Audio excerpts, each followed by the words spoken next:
A very pleasant night for baseball in downtown Cincinnati, and we welcome you to Great American Ballpark. Of course, we unveiled that Tony Perez statue this summer. Game 2 of 3, the Cubs take on the Cincinnati Reds. Hi again, everybody, alongside the Cowboy, Jeff Brantley and Jim Day. I'm Tom Brenneman. Delighted to have you with us for baseball right here on Fox Sports Ohio. You know, you made a point last night about Dan Herron, who last night for the 11th straight year wins 10 or more games. And you tied that into tonight's starter for the Reds, Anthony DeSclafani. As Harry Carey used to say, you can't get to 2 till you get to 1. A win tonight, he gets 10 wins on the year. And that's a special thing for a young pitcher, Tom, especially for a guy that's going through his first season as a starter. And for DeSclafani, this is his last start of the year, and it's a big start. Yep. It's not only against a playoff contender in the Cubs, but it's a big start for him from a statistical standpoint. Every pitcher would love to get to double-digit wins every single year. If you can do that, you'd be some kind of pitcher. And I guarantee you, that's in the mind of Anthony DeSclafani right now. I think it was in his mind in his last start. But right now, you can throw all the statistics out the window. It comes down to tonight's start. Well, the Cubs are certainly familiar with him. He's pitched very well against them. Now, starting it for the Cubs is a guy they brought in as a big money free agent. Now, his win-loss record may not be what John Lester wants it to be, but the bottom line is tonight he'll go by 200 innings. Yes, he will. And this is a guy that he's done this time and time again, Tom. He's pitched in big ball games. He's pitched in games that have not meant much. But right now, the Cubs have got to be thinking, okay, we've got to play every single ball game to the hilt just in case we have a chance to finish out this season hosting the wild card ball game. And of course, we'll be keeping an eye on game 2 of that doubleheader. The Pirates rolling over the Cardinals in game 1 in Pittsburgh. When we come back, Jim Day is going to start counting them down, the final 3 moments of the month of September. Jim will let you know what's going on, as he always does, right here on Fox Sports Ohio.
Regional Tourism Network. Stay close to CincinnatiUSA.com. All right, Chevy, check out their award-winning lineup only at your Tri-State Chevy dealer.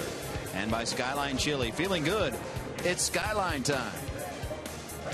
I'm Jim Day. They're having me play the role of meteorologist tonight as we check out our local 12 weather. Tonight's forecast, dark. Also, 66 degrees temperature, partly cloudy. We hope the rain stays away. We don't think rain is in the forecast.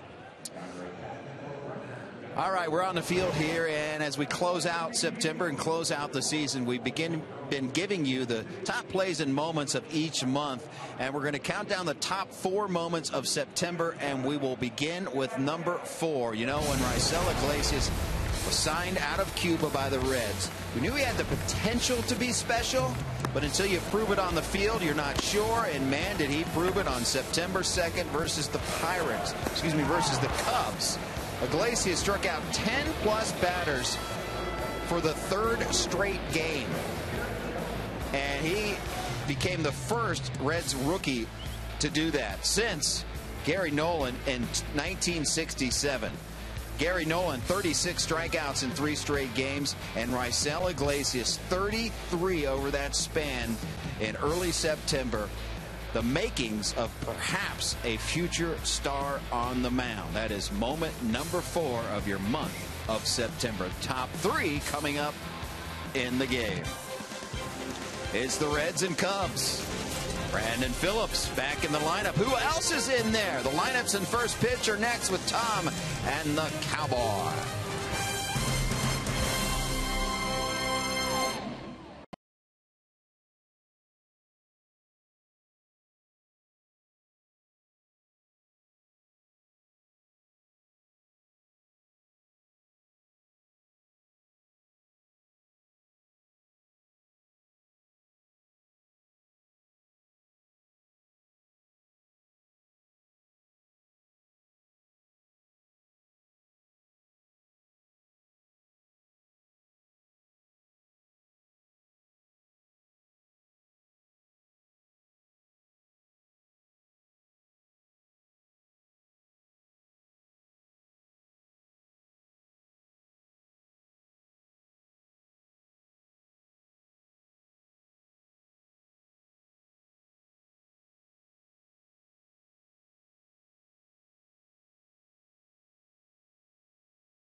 We sat through a 2-hour and 31-minute rain delay before finally getting started. A game where the Cubs came away 4-1 winners. Reds hoping to turn that around in game 2 tonight.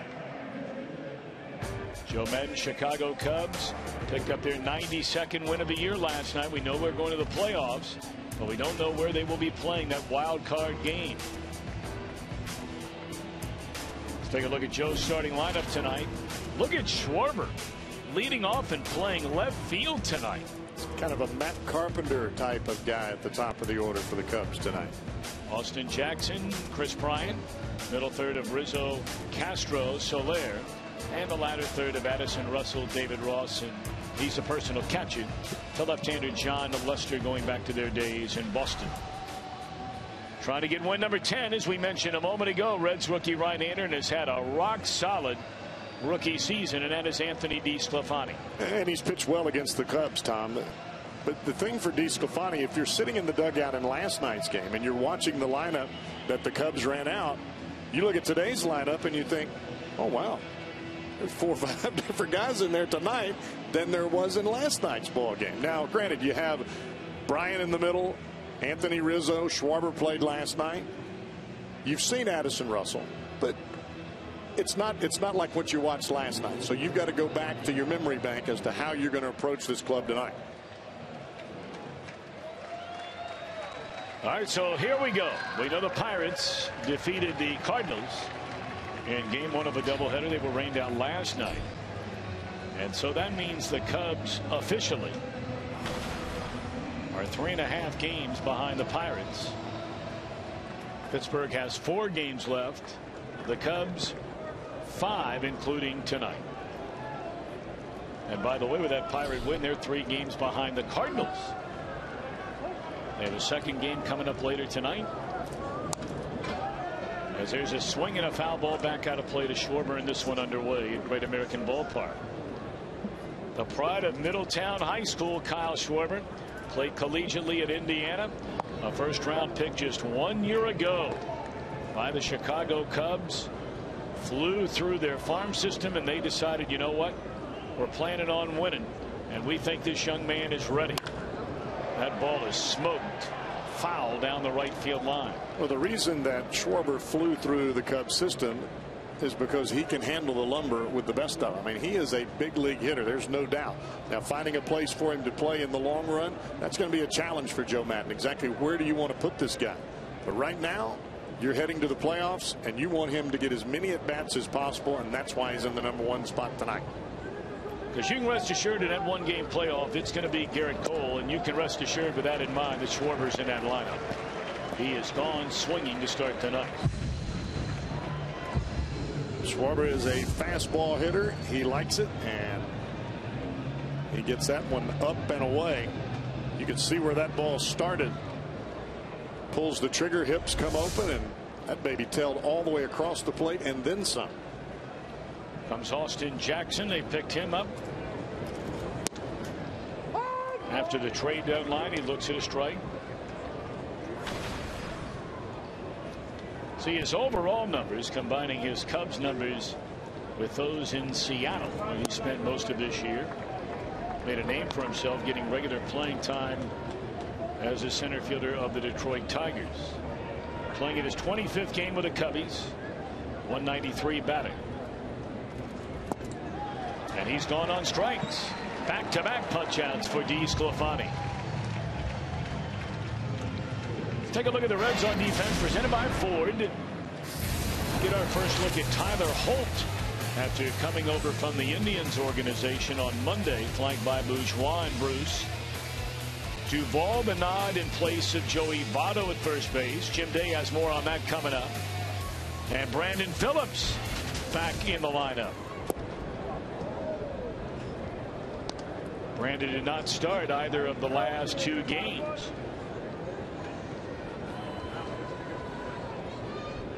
And nobody's saying much about why. Ryan Price had made the comment that he needed a day off. Brandon gladly took it on Monday, that makeup game in D.C., but not in the lineup last night.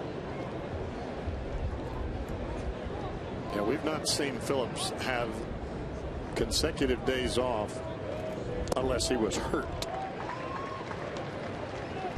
And more times than not, what we've seen from Brandon Phillips, even if he was a little bit banged up, he was still on the field. So obviously there's something behind the scenes. 1 ball and 2 strikes on Bryant. We'll check in with Jim Day on that Joey Votto update when the Reds come to bat in the bottom of the first inning.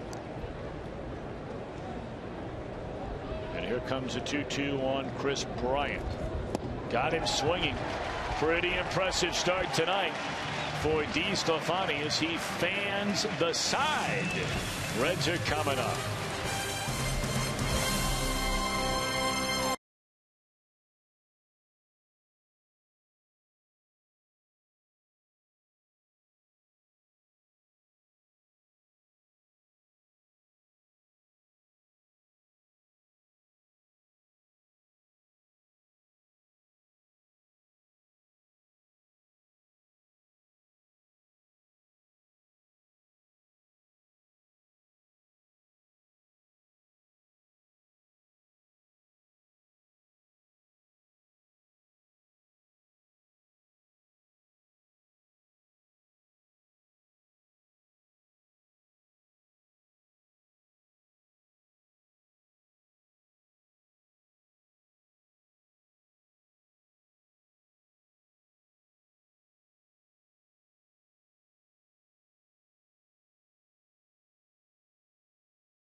presented by Meyer.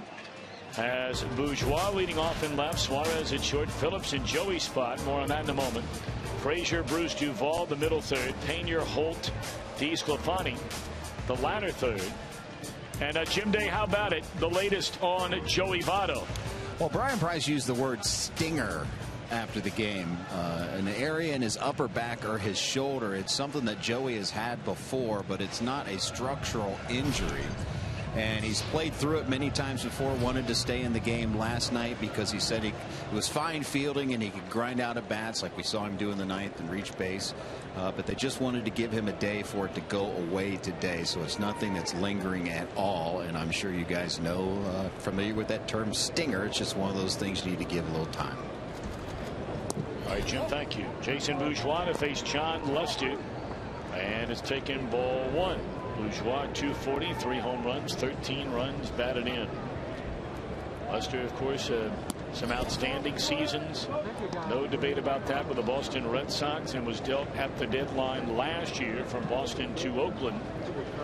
And the A's brought him in to win the big one, something he had done so many times with the Red Sox. He could not do it in the one-game playoff. In fact, was staked to a good lead in that game and could not hold down the Baltimore Orioles. Or rather the Kansas City Royals, I beg your pardon, as that is swung on and fouled out of play, and off he went to Chicago as a free agent. 3-time All-Star, 2-time World Series champion, twice has finished as high as 4th in the American League Cy Young Award voting in 2010 and then last year. I would have to think, Tom, is the Reds have faced Lester enough now to know he's not out there to walk any batters. He's going to be throwing strikes, so you better be swinging. Every batter that's come to the plate tonight, bat on strikes, 4 of them. 6 players are in the lineup tonight that were not last night, as Cowboy referred to a moment ago. The only constants from last night's game would be Schwarber at left, Bryant at third, Rizzo at first.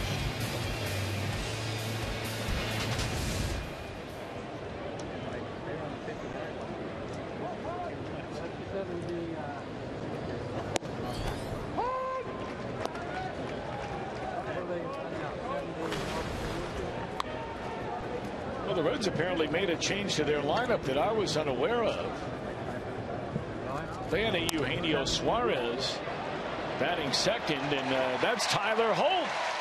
And in his first big league at bat, wearing a Cincinnati Reds uniform after being claimed off waivers from the Indians on Sunday, he dumps one into right field, a base hit.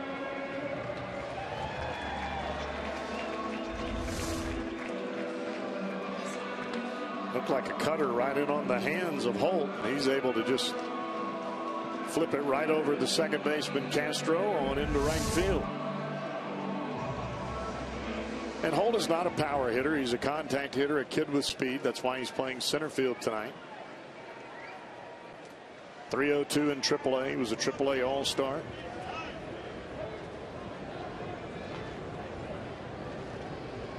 Well, he got 20 at-bats with a major league club, so that's his 3rd hit in 21 big league at-bats this season. Was only up in the big leagues for 9 games.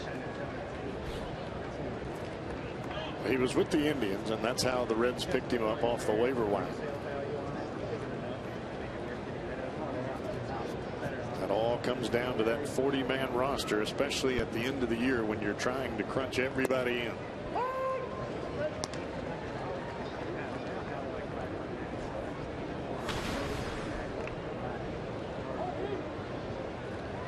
Hey, Jim, let me check in with you because I was unaware of the changes the Reds had made to the lineup. That must have occurred just a short while before the ball game. Well, Todd Frazier was in the original lineup as Phillips was going to dump one into right field. That's a fair ball.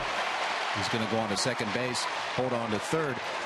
Frazier was in the original lineup. As you know, last night he had a slight strain of his Achilles sliding for that foul ball.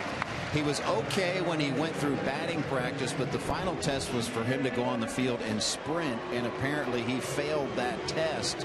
so he was scratched from the lineup, and they inserted Holt, who was originally in the lineup. They moved him up at second and moved the lineup all around, but it was because Frazier was originally in there and then scratched.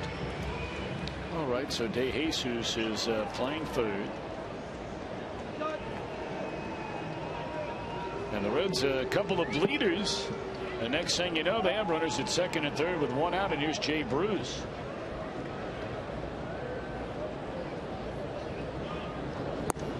Strike one.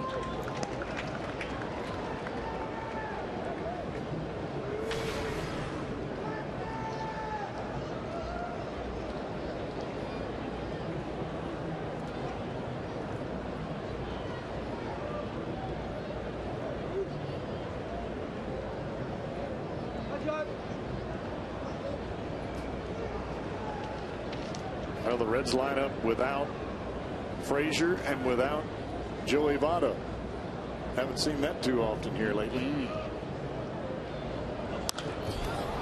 Straight away center field, plenty deep enough to bring in Holt from third base and advance Phillips on to third, and the Reds have a 1-0 lead. Sac fly run batted in by Jay Bruce. Nice job there by Mr. Bruce. Well, this is something that the Reds have done as well, if not better, than any other team in baseball, and that's getting on the board first. The problem has been not only holding that lead, but adding to that first inning lead.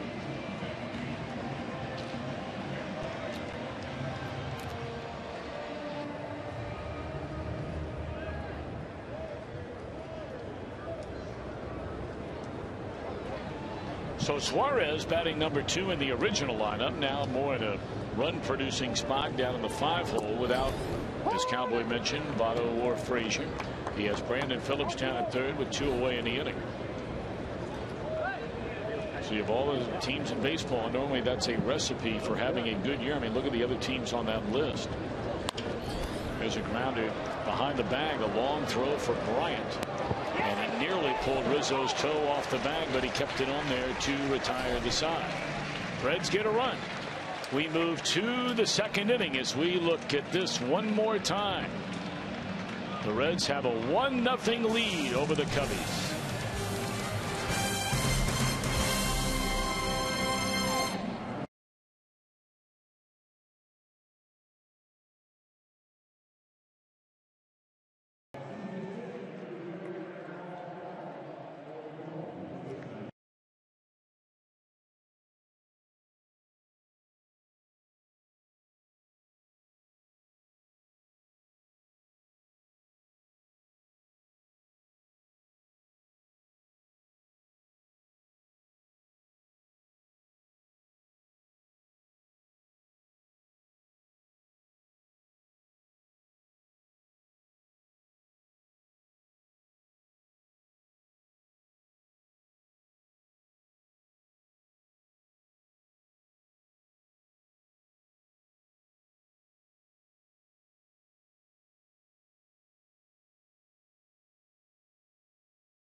From the opening frame, our IGS bringing the energy man.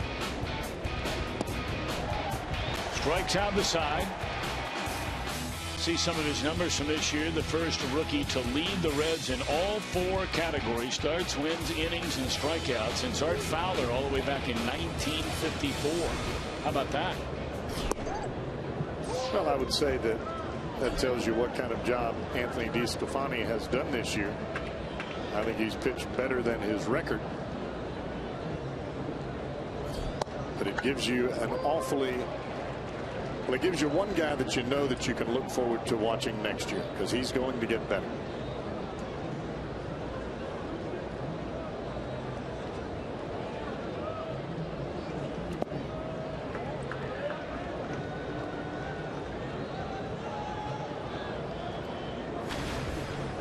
You know, Art Fowler is one of the answers to a very, very interesting trivia question. And again, it's trivia, so at the end of the day, is it a big deal? Probably not. But Fowler grew up in Converse, South Carolina. He had a brother named Jesse who pitched for the St. Louis Cardinals in 1924. Jesse was 24 years older than Art Fowler. Wow. He has fanned the first 4 of the game. So the Fowlers hold the record for the largest age difference between brothers who played Major League Baseball. His brother debuted in 1924. Art debuted in 1954. It's a pretty good stretch. Not bad.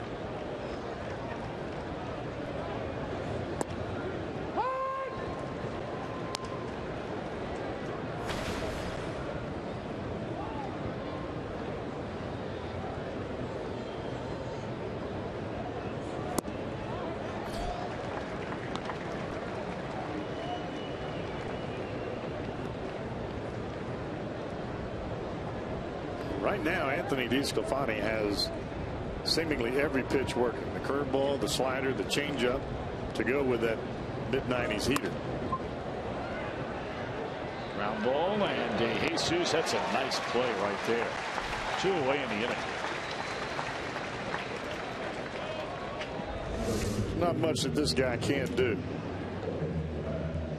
Playing in the outfield for the first time this year, DeJesus came up as a shortstop. He can play second, and obviously with that play, he can play third as well. And tonight on a moment's notice.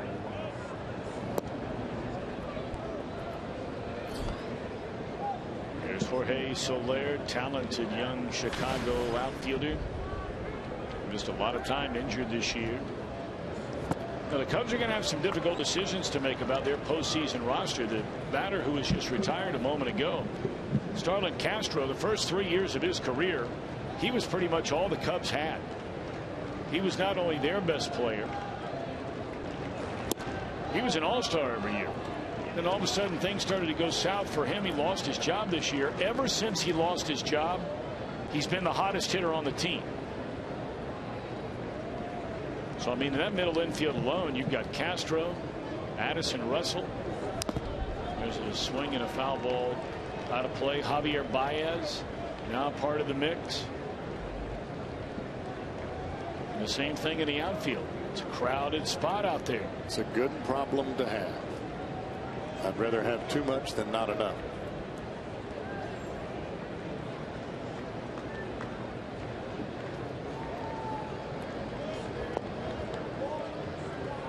Cardinals had jumped out in front of the Pirates game 2 of that doubleheader. Game 1 won by Pittsburgh 8-2. 2-0 Redbirds in game 2. And your pick to go to the World Series scored 15 runs today. Gone swinging Soler. Wow. 5 strikeouts through the front 2 for Anthony DeSclafani. The Reds lead 1-0.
Longest active title droughts among all 4 major sports. 1908, the last time the Cubs. That's the longest of any of them in any sport. Arizona Cardinals in the NFL, Cleveland, Sacramento Kings of the NBA, and the Detroit Lions of the National Football League. Swinging a foul ball out of play. And here you have the Cubs going to the to the playoffs, and you have the Arizona Cardinals undefeated in football. Still a lot of football to play. There is a lot.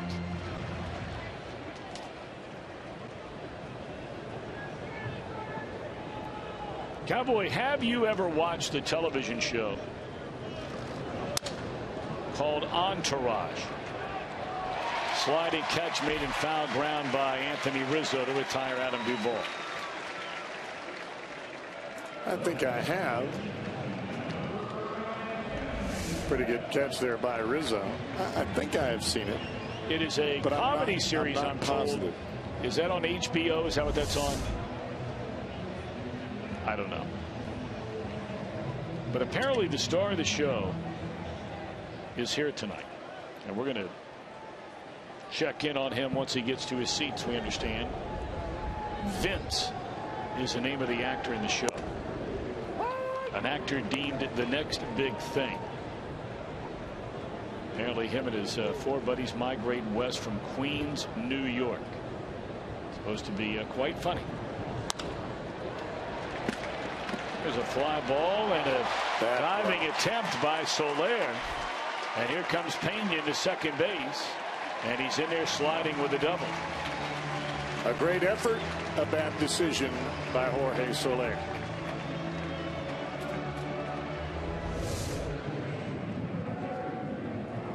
This is a ball that if you take the proper angle, you hold it to a single. And Soler took a bad angle, and it ends up a double.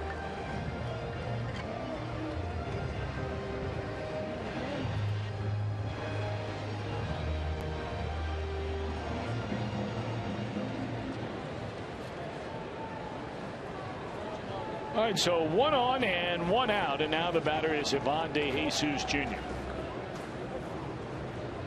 Reds have 3 hits, and none of them are what you would call well struck. But the bottom line is 3 hits, and they lead 1-0.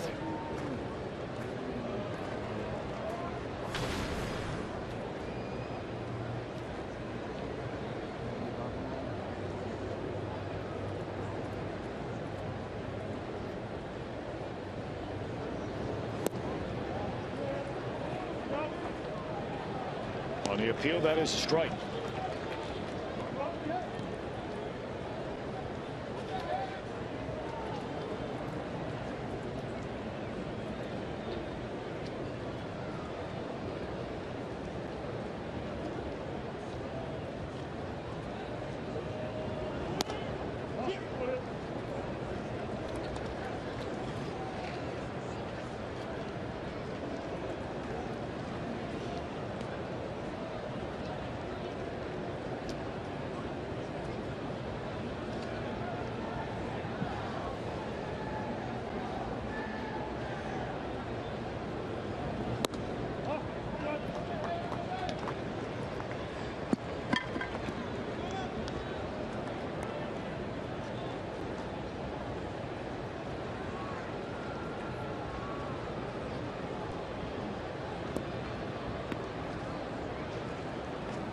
And 1 on Ivan De Jesus Jr.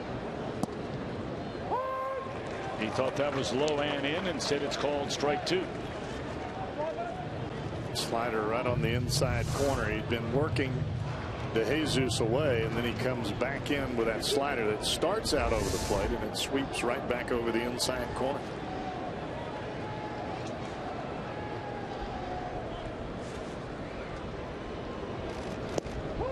Strike 3 called. He thought that was ball 4 as well. It's pretty good placement of back-to-back breaking ball pitches. One right on the inside corner.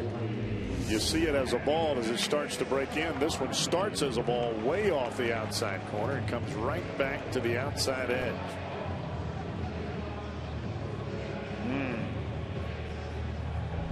box track showing that one well off the outside corner, but Adrian Johnson says strike three. That's all for De Jesus. Runner at second, 2 away for DeSclafani. 9 hits and 56 at bats on the year. Strike one. Reds will play their final home game of this 2015 season tomorrow afternoon. That'll be at 12:35 first pitch. Tickets are available.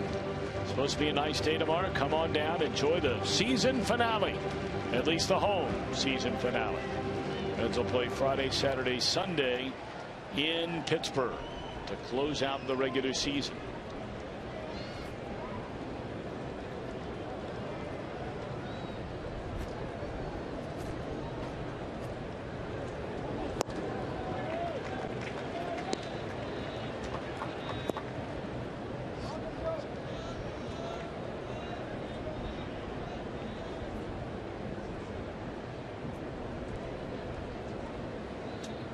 To the count on DeSclafani, and a fastball is outside.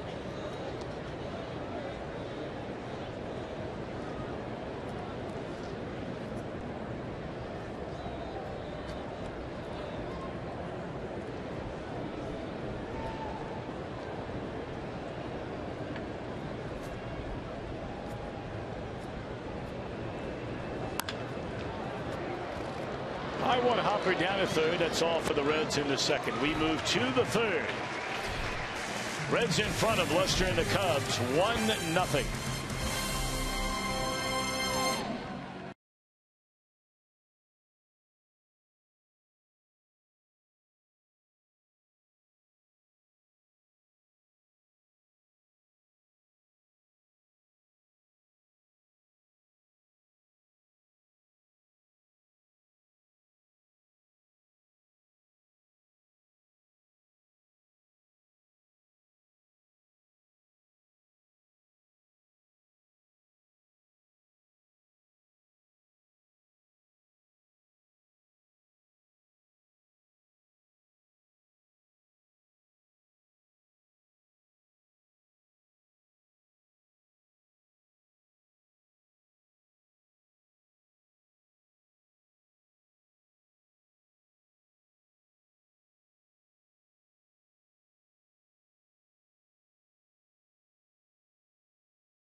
Reds and Cubs. I'm Jim Day. We're counting down the top 4 moments of September, and we've reached moment number 3. Now, you want to talk about selling out for a play, putting your body on the line?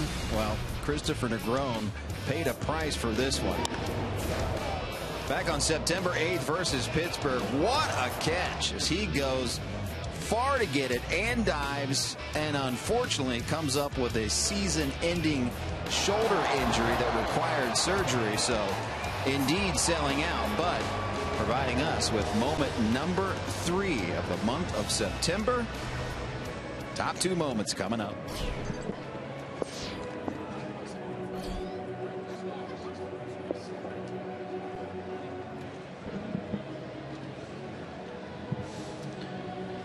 All right, so a good start for Anthony DeSclafani. His team scores him a run in the bottom of the first inning. And so far, 6 up, 6 down for this Reds right-hander. He has fanned 5 of the 6. Addison Russell to start things, and he's behind strike 1.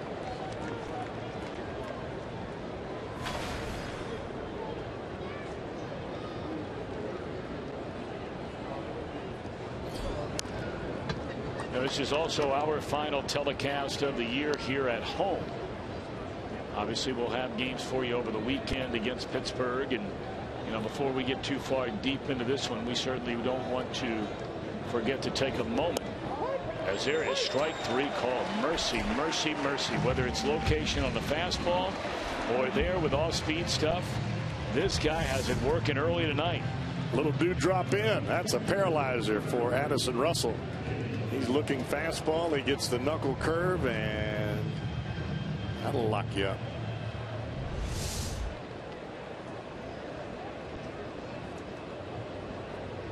I want to thank all the folks who work here at the ballpark, not only our television crew, although we'll start with them. So many nights they're away from their families, and they're out here working, supporting their families, raising their kids. And we thank them for their time. We feel like we have the best crew in all the baseball right here at Great American Ballpark.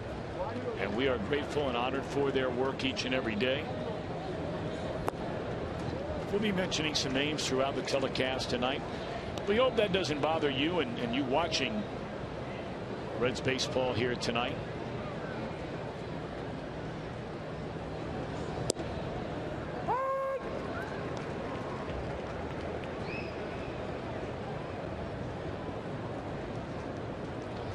Two and one the count on David Ross.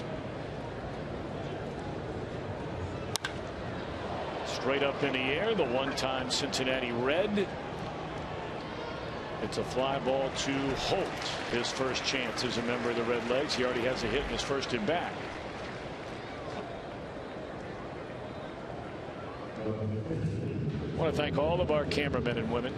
Mark Porta, I've worked with so many of these guys going back to Channel 5 25, 30 years ago now. Justin Rohn, Jim Strickler right up here in the booth with us each and every night. Matt Galt, Jack Leiter, John Tomer, Kyle Jenish, Billy Yankenbauer, Keith Tracy, Tom Seaver. No, Tom Seaver did not win Cy Young Awards and now runs camera at the ballpark.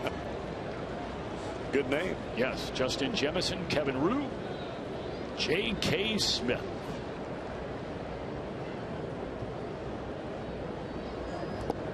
Dave Campolago and Matt Galt, we thank all of them for their spectacular camera work this season. On utility, Joel Stuckey. John Browdy runs a Fox box you get a look at there every night, or at least he tells us he does so. We never actually see him do it. There's a breaking ball down and in. And we'll have some rest of the names and honor our crew as we move through the rest of the night. We also thank all the folks that work here at the ballpark, whether they're in the media dining room up here. Denise and her entire crew, we love them to death. They're like family to us. Well, there's a lot of things that we don't see, but we couldn't get here and get this done if it didn't happen behind the scenes. Right. Folks that are ushers and usherettes and security. How about that? The pitcher comes up after DeSclafani retires the first 8, Fanning 6 of the 8, and Lester draws a walk.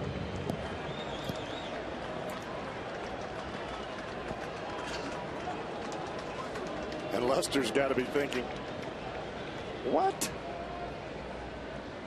Especially after falling behind 0-2. So here's Schwarber. Reds with a 1-0 lead, 2 outs in the 3rd inning.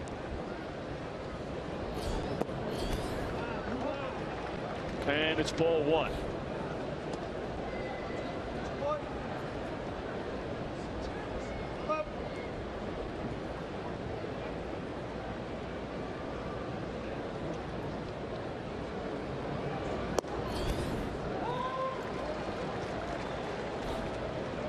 Just joining us, the Reds scored in the bottom of the 1st inning with 1 out. A bloop single by Tyler Holt in his first at bat as a Red. And he would advance first to 3rd on a bloop double just fair down the right field line by Brandon Phillips, who's back in the lineup after 2 off days tonight. And Jay Bruce knocked in Holt with a sac fly to center field.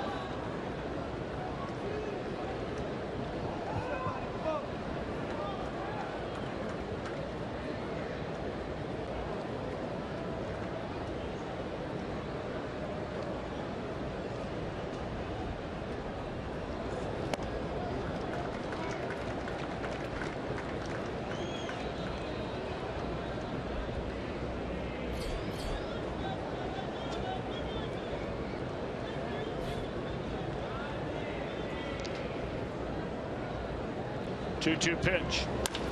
Hook to the right side and through the hole in the right field, a base hit, and that's hitting through the shift. Reds had Duvall, Phillips, and Suarez in between the first and second base bags. And Schwarber able to shoot one through them all. Gives him a breaking ball that stays over the plate. He struck him out with a breaking ball his first time up.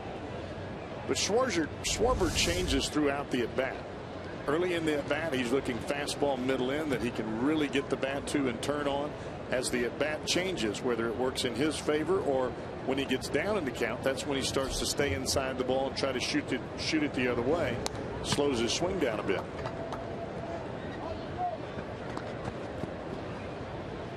Austin Jackson struck out swinging his first time up. Cubs all of a sudden making a little bit of noise here in the top of the third after DeSclafani retired the first two batters. A walk to the pitcher Lester in an at bat which got away from Anthony, was ahead 0-2. And now a single by Schwarber. A ball and a strike on Austin Jackson.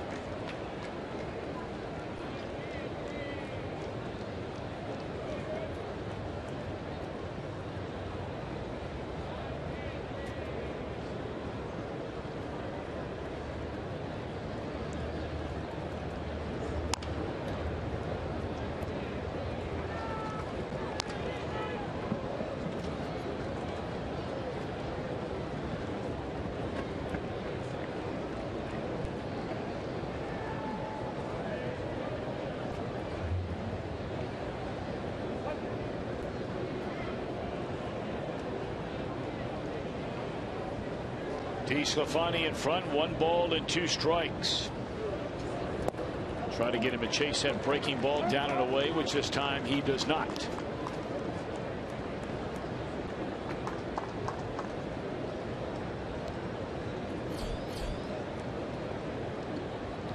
Well, you would certainly much prefer to see that man lead off the Chicago 4th inning. Bryant sitting on 99 runs batted in on the season.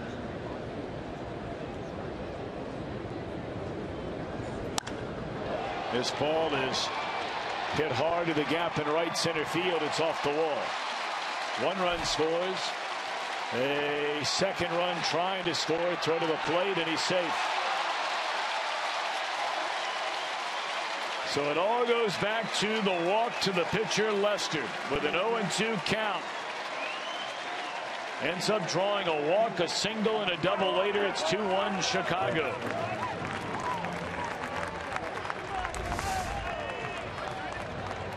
Well, as good as we saw Anthony DeSclafani through his first 7 batters, or really the 8 batters, when you walk the pitcher, it starts to make you think to yourself on the mound, all right, where's my release point? I've got to make sure I don't get the ball that way. And you start to think too much, and all of a sudden the inning snowballs on you.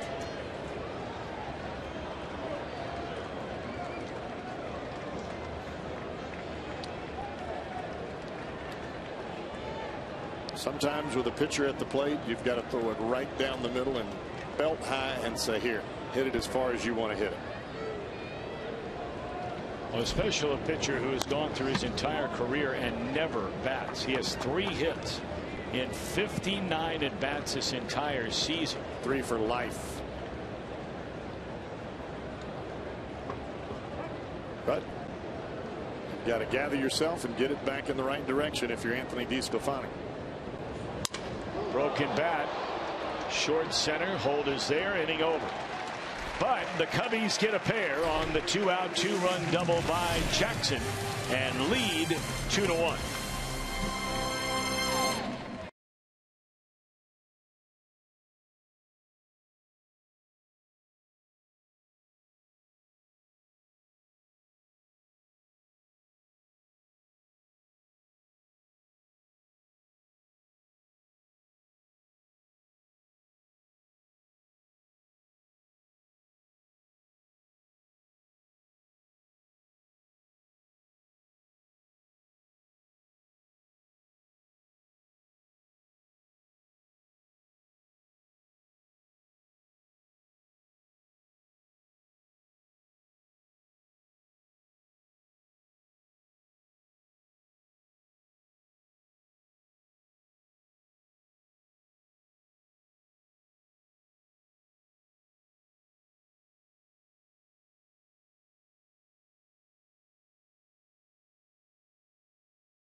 We go on Fox Sports Ohio. UC has a big game tomorrow night versus the Miami Hurricanes. See how the Bearcats prepared for the game on Bearcats Sports Weekly with Tommy Tuberville tomorrow night at 6 right here on Fox Sports Ohio. Let's see if the Reds can get those runs back. All righty. Thank you, Jim Day. So Lester, who drew the 2-out walk and wound up scoring the first of 2 runs in that Cub top half of this 3rd inning. A 2-1 lead as the Reds have the top of the order.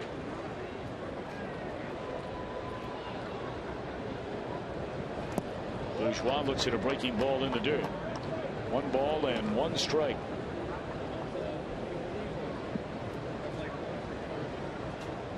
When this season began, if somebody would have told any Cub fan after they had their roster all settled and set to go and ready to go that they were going to be playing in a 1-game playoff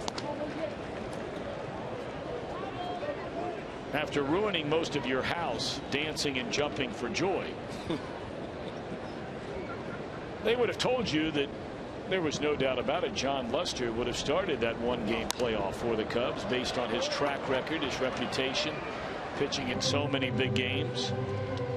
But the season that Jake Arrieta has had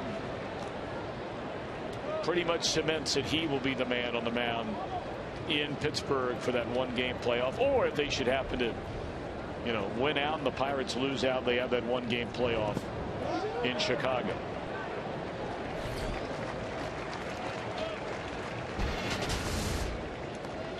So here's what you're balancing. Lester's had a good season this year, 3.2 ERA. His career in the postseason, those are rock solid numbers. 2.5 earned run average exclusively in the American League. But Arrieta, since the 1st of August, has been virtually untouchable. He's the hottest starter in the league. Regular season and postseason pressure is night and day. And for someone that's never been there, things can change in a hurry. And it doesn't matter how much you get paid, how big your name is. The lights are the brightest in the postseason, and everyone handles it differently.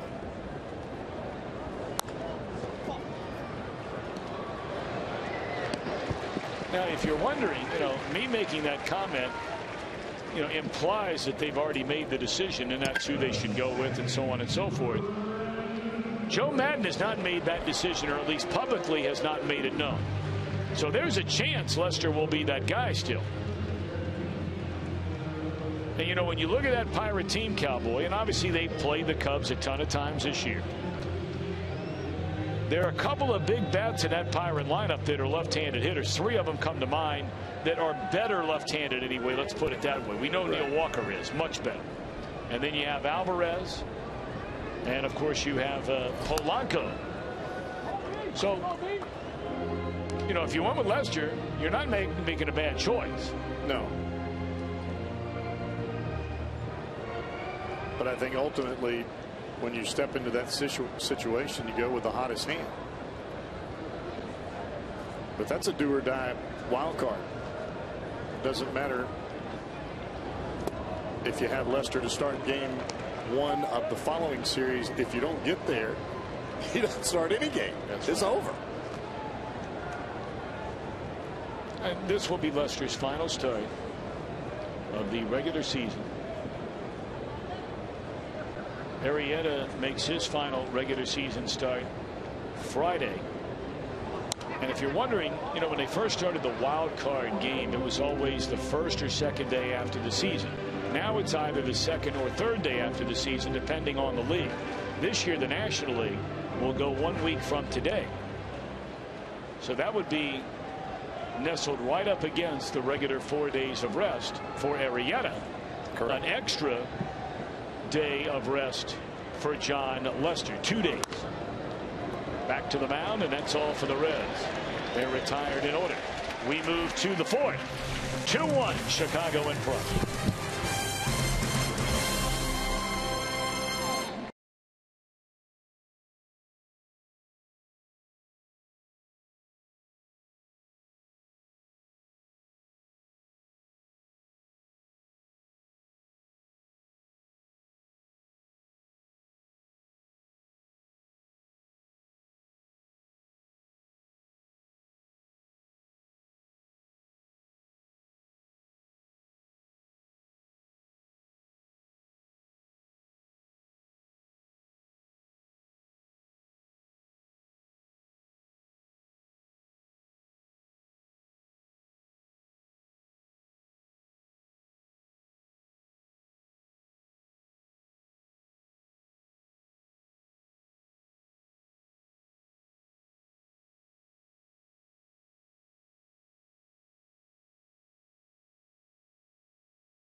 One app for live baseball. Enjoy live look-ins, highlights, replay reviews, scores, statcast, live radio broadcast, and more. Get the MLB.com at bat app now. So you're dialed in on all those promos because you handle all of those over on the radio side on a nightly basis. Not that one. Why not? That was a little bit of a stumble. It was? All right. Yeah, I don't Sounded read. great. No, I don't read that. But that. Which ones do you primarily handle? The ones where you get an ice cream cone after you read it? The ones I can take my time and get through it and not have to read it fast. My dialect does not allow me to talk real fast. Tough enough to understand me as it is. I always thought you always handle the ones that at the end you get an ice cream cone or some ribs. There's a laser into left field to the base of the wall off the bat of Rizzo. And Anthony will trot into second base with the double to start the Chicago fourth with a 2-1 lead. This guy's got a chance for 30 home runs and a chance for 40 doubles. Pretty impressive. The thing about Rizzo is he has line-to-line power, and for a pitcher, you can't stay in one spot because he can burn you both down the right field line and down the left field line, regardless of speed of pitch. So you've got to continue to work both sides of the plate and especially stay down in the zone. That ball was up, and right now Anthony DeSclafani has got to gather himself quickly. Well, he's trailing 2-1 after giving up the 2 runs in the Cubs' third. And here's Starlin Castro. Yeah, this is a very interesting guy looking ahead. And I don't mean ahead to the rest of this season, but you know, with this wealth of infield, middle infield talent, the entire infield, but specifically to Castro. You know, this guy was a really good player his first 3 years in the big leagues. And then when he lost his job the last time we saw them at the end of August, you know, a nick up here, a nick up there by a couple of guys, he finds himself playing regularly again. And over the last 20 games, his on-base percentage is .440. He's knocked in 18 runs. And since the All-Star break, he has been the Cubs' best average hitter. Now, that's not a good out. Oh, boy. That could not have been handled any worse right there. Suarez does the right thing by looking him back, but holds the ball too long. Well, there's no reason to have to even look the guy with your head. You can see him out of the corner of your eye. And he tried to make a tricky play, and it ends up costing the Reds. You just get the out at first.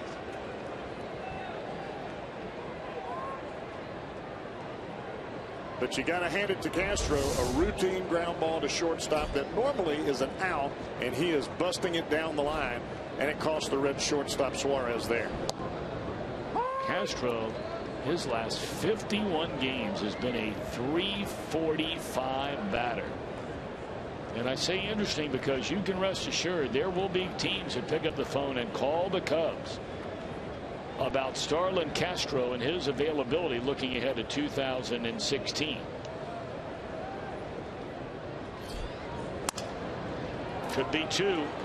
Suarez gets 1, and what a play that is to turn it. That is nicely done. Heck of a comeback play by Suarez.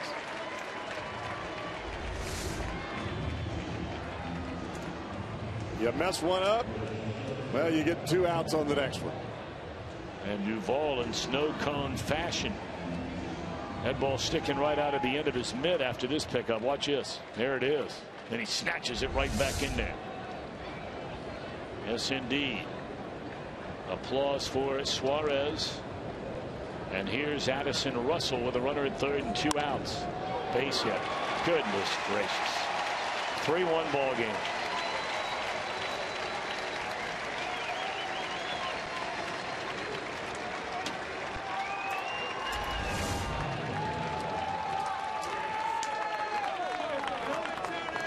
First pitch fastball hitting Addison Russell, and he gets one in on his hands. He didn't hit it well, but he hit it in a perfect spot.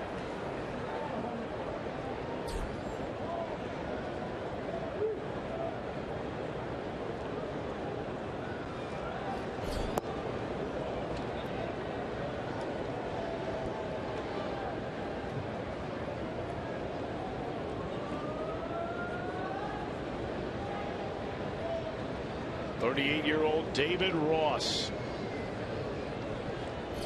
Runner goes, swing and a miss, and no chance for Pena.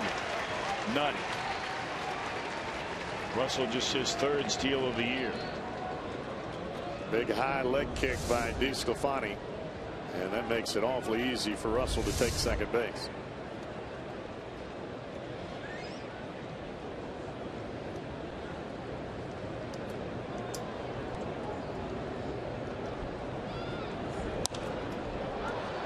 You know, Tom, you hear people all the time talking about slowing the game down.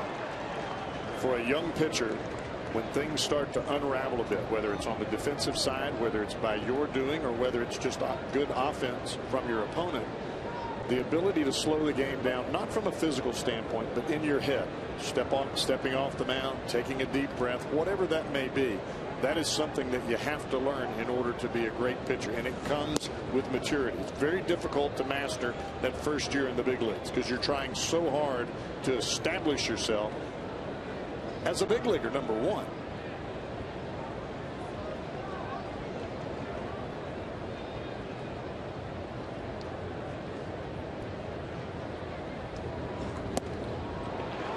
Ross caught on strikes. The Cubs tack on a run, and they lead in the middle of the fourth by a pair.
Further by Meyer. Find more for a healthier you at Meyer.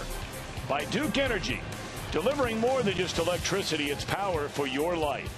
And by Cincinnati Children's, ranking third in the country on the U.S. News and World Report's best children's hospitals in America.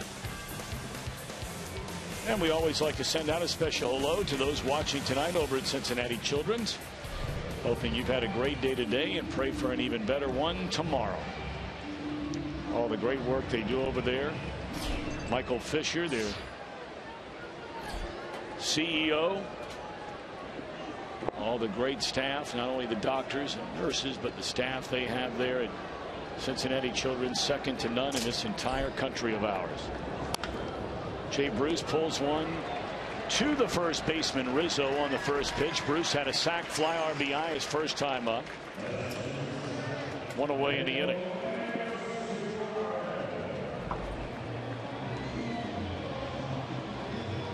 So the Reds scored first on the Cubs. They came up with a run in that first inning.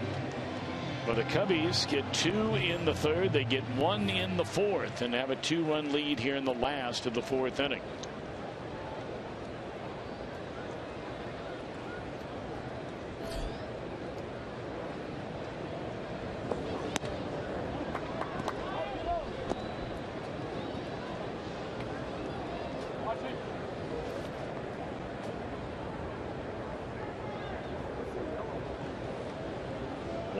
Count.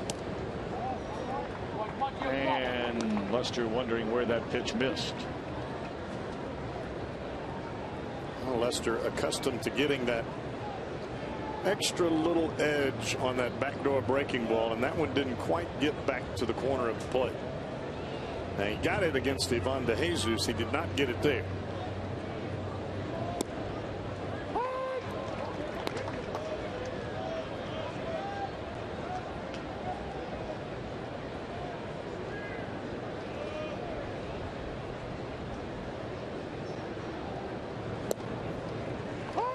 See, that's the benefits of being able to throw that 2-0 slider. Short, quick slider right on the outside edge. No hitter wants to swing at that 2-0. You're looking for a fastball you can crush. Then you put it in the mind of the batter. Well, he may throw it again. You know, you sit here and you watch Lester work with David Ross, and, you know, Lester comes over, signing as a free agent with the Cubs. Obviously, he had something to do with the Ross wearing a Cubs uniform. I would say a lot. Because they, you know, did not need another catcher on their roster. They had Wellington Castillo there. They had brought in Miguel Montero as there's a second out of the inning. And, you know, it goes all the way back to, well, I'm sure it really goes back. Tim McCarver with Steve Carlton and, you know, that kind of thing. But there are a lot of once you get into the playoffs, though, it's a whole different animal. And, you know, I remember when Greg Maddux was working pretty regularly, there was Charlie O'Brien or somebody else that wasn't named Javier Lopez, who at the time was a primary catcher for the Braves. But then the playoffs would come around and, you know, they decide, hey, look, we have to play our best players. And Javier Lopez was a number 4, number 5 hitter in the middle of that Atlanta batting order. But I would bet you money that David Ross catches Lester if he pitches in a postseason. Oh, I don't think there's any doubt about it. But, you know, if you're a Cub fan, you're saying to yourself, why do we have Miguel Montero? That's right. Is this really what's best for our team to try to win a game or a series? 3-1, end of 4.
And don't forget, fans 60 and older can take advantage of the Senior Day special and buy non-premium tickets at half price thanks to Tri-State Centers for Sight. Don't forget that is a 12:35 first pitch.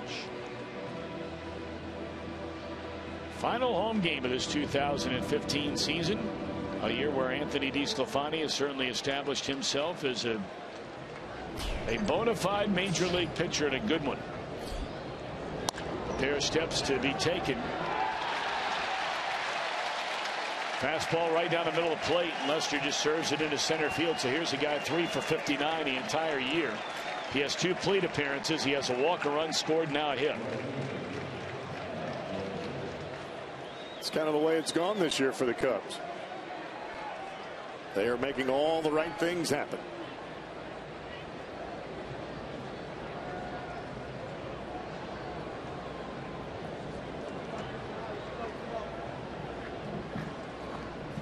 DeSclafani retired the first 8 batters of the night before he got ahead of Lester at 0-2 and then walked him. And starting this second time through the batting order, the Cubs had 6 hits of the 9 batters the second go round. Schwarber starts the third time through the batting order, and that one gets away from Pena, and Lester will easily advance on to second base. Well, ever since the walk for DeSclafani, he's been trying to force the issue. He was very comfortable, very aggressive in the zone, very confident in his stuff through the first 8 batters of this ball game. But once he walked the pitcher, it's almost as though he started thinking too much, trying to feel for the ball, and it has not worked out well.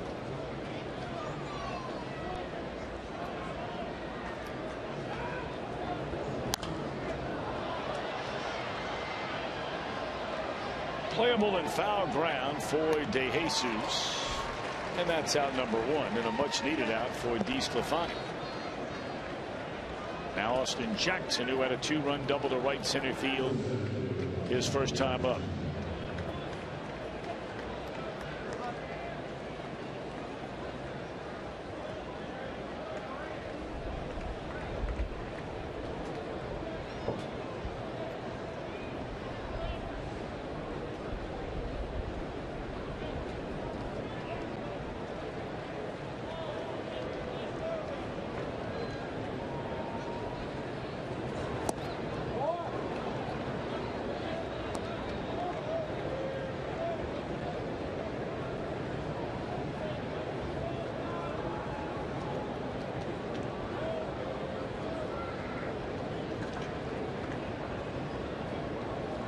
Nothing in 1 on Austin Jackson.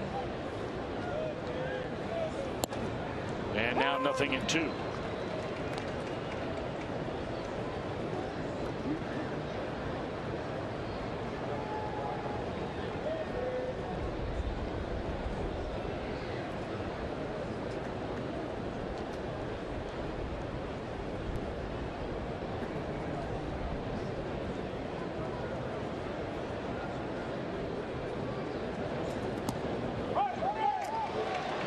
Ball in the dirt that Pena was unable to pick up cleanly.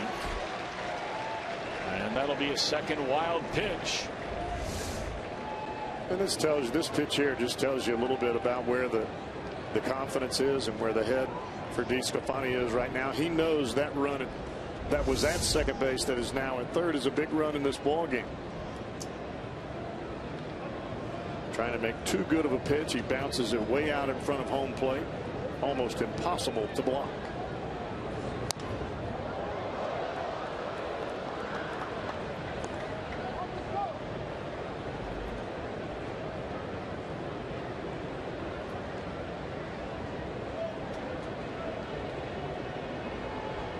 The last pitch that Jackson hit was into right center field, and that was a breaking ball, and he hit it right on the nose.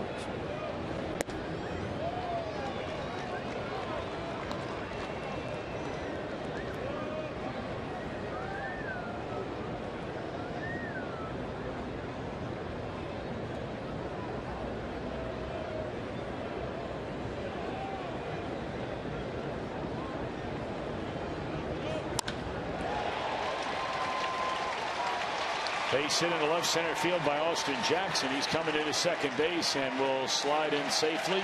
Another RBI, another double for Jackson. And these last 2+ innings have been ugly for DeSclafani. It is 4-1 Chicago. Well, the last 2 at bats for Austin Jackson, a veteran hitter against a younger pitcher. You get struck out the first time up. That was Jackson's first at bat. The next time up, he's looking for the pitch that he was struck out on, and he hits it into the right center field gap. Okay, now he's thinking, all right, he's not going to throw me another slider because I just hammered it into the right center field gap. He's going to throw me a fastball, and indeed he did, and he hit it in the left center field gap.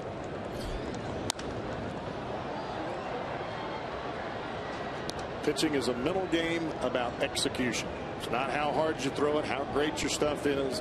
You got to move it around, and you got to locate it. And sometimes you got to play a little head games with the guy at the plate. Last 11 Cubs that have come to the plate, 7 of the 11 have base hits.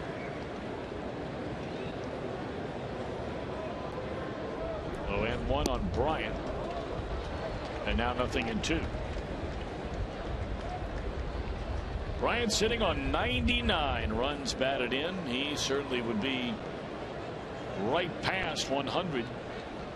And the Cubs made the decision to start him with the major league club when the season began. They waited a couple of weeks, which also quite honestly bought them time on that arbitration hearing date when that will come for Bryant.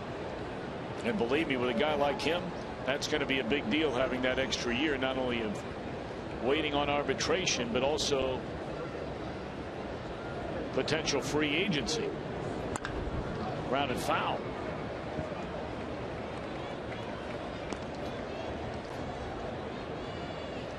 You watch Bryant hit, every once in a while you'll see him jump on a 2-0, 3-1 fastball. But for the most part, his approach is to hit the fastball into right center field.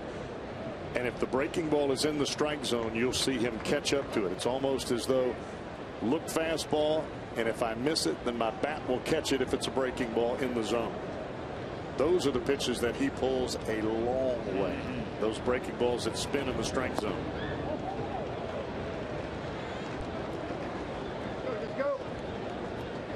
Was a big man, Bryant, and he's only going to get bigger and stronger as he moves forward in his adult life. But he has extraordinary power. The 81st pitch of the night.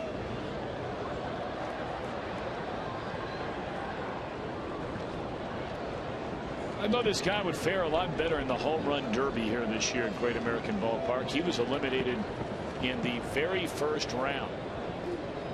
Said he was really nervous. He and Rizzo, both teammates, were eliminated in the first round. Well, if you think big leaguers don't get nervous, you got another thing coming. In the air, right center field. Playable for Tyler Holt. And advancing on to third is Austin Jackson. 2 are out in the inning. Every day that I pitched for 14 years, I was nervous because you don't want to get embarrassed. The nervousness is what kicks that adrenaline in, but you have to know how to handle the adrenaline. It can be your friend or it can be your worst enemy.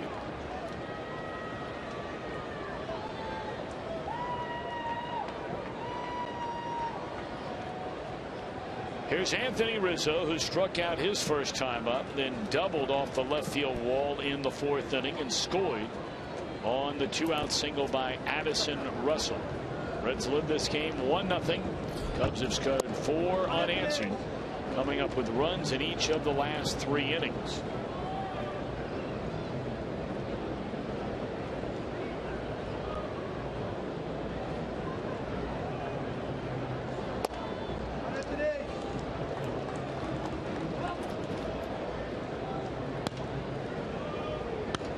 You could see Rizzo's eyes as he stepped into the batter's box, kind of scanning the infield as to see where they would play. A lot of times that'll dictate how a team is going to pitch to you. Granted, not every pitcher can execute to the defensive plan. But the way the Reds are playing right now, you think, all right, if I'm Anthony Rizzo, I'm going to get pitches that are soft away, breaking balls and changeups. That makes me pull the ball to the right side, and I'm going to get fastballs hard in on my hands.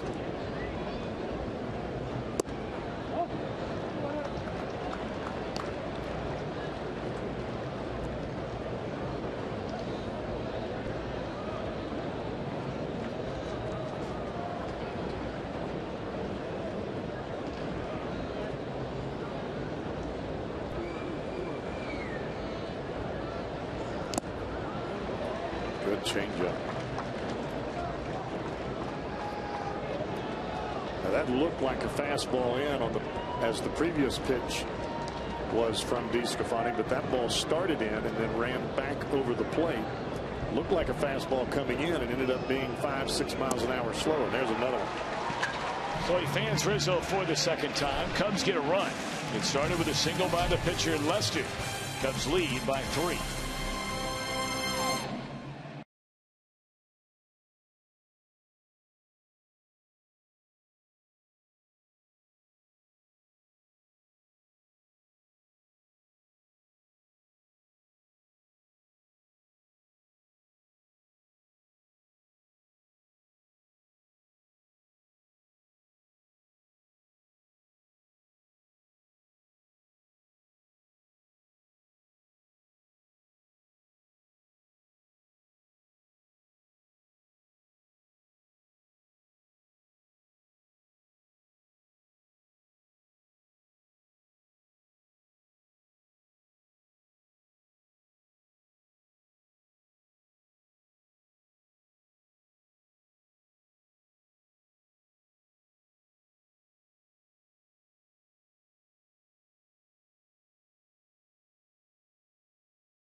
reproduced or retransmitted in any form, and the accounts and descriptions of this game may not be disseminated without the express written consent of the Cincinnati Reds.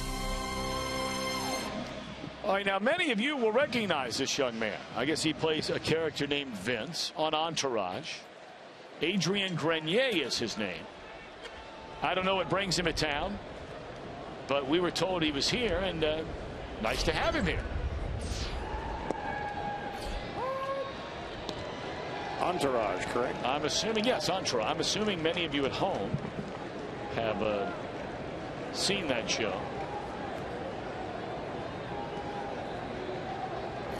Of course, we have so many movies that are shot here in Cincinnati. It's becoming really one of the more popular cities for major motion pictures to be filmed in the United States of America. And I'm being told that that is why he's here. There is a film that he is a part of. It's being shot here. What's the name of it? Marauders. Okay. Bruce Willis is in that movie.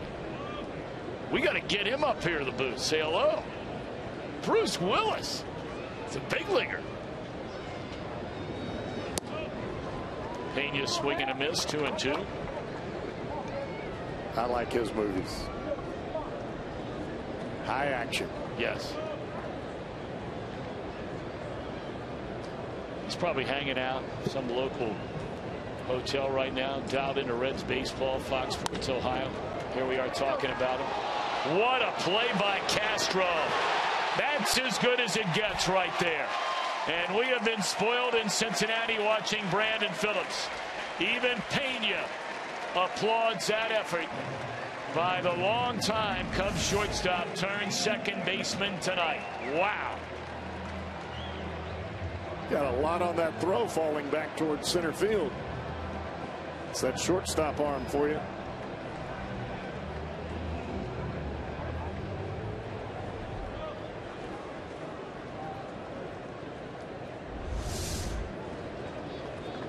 Man, oh man, oh man. What a play. I'm telling you, there are going to be people calling frequently about Castro. There were times in the past he's appeared disinterested. You know, times where he's jogged it down to first, and you know, he get into it with a manager and all those kinds of things. But he's still so young, came to the big leagues so young, and he is a talented player. And if they made the decision they're going with Baez and Russell as their middle infield moving forward, somebody would gladly take Starlin Castro.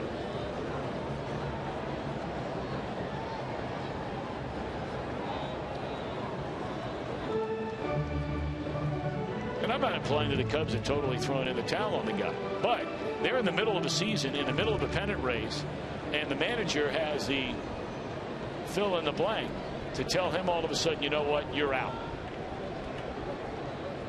That's what you do as a manager. There aren't many of them to do it. No. There are not many of them to do it at all. Few and far between. Most of the time, the contract dictates whether you play or not. In this case, for the Cubs, performance indicates whether you play or not.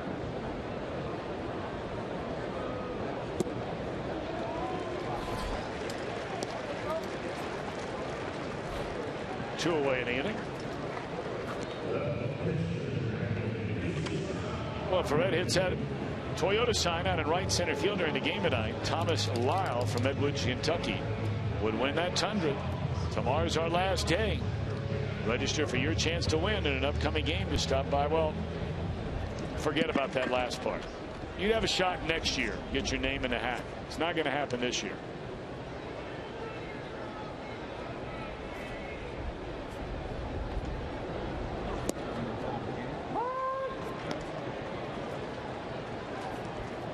Ten in a row retired by Luster ever since he surrendered that double to Pena in the second inning.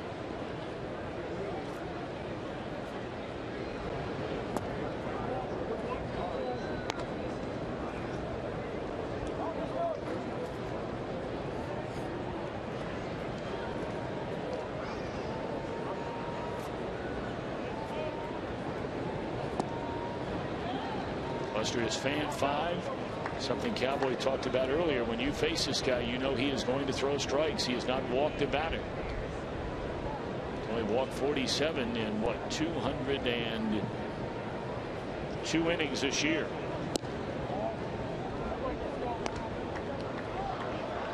I think he's only walked one batter this entire season. One Reds batter. That's getting it done. As ERA is high, he gave up a lot of hits, especially early.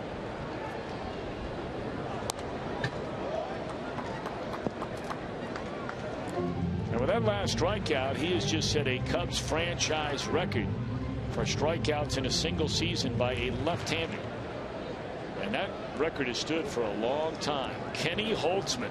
Many Reds fans remember him. I remember him as an A. That's what I was getting ready to say. As an Oakland Athletic in that 72 World Series. Catfish hunter. But Holtzman came up originally with the Cubs. In 1970, fanned 202 batters.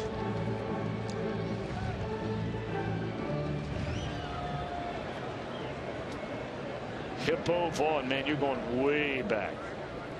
And more recently, Ted Lilly. Good competitor, Ted Lilly. On swinging is DeSclafani. We played 5. Lester and the Cubs in front of the Reds 4-1.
By the Cincinnati Reds organization on Sunday, celebrating his 54 years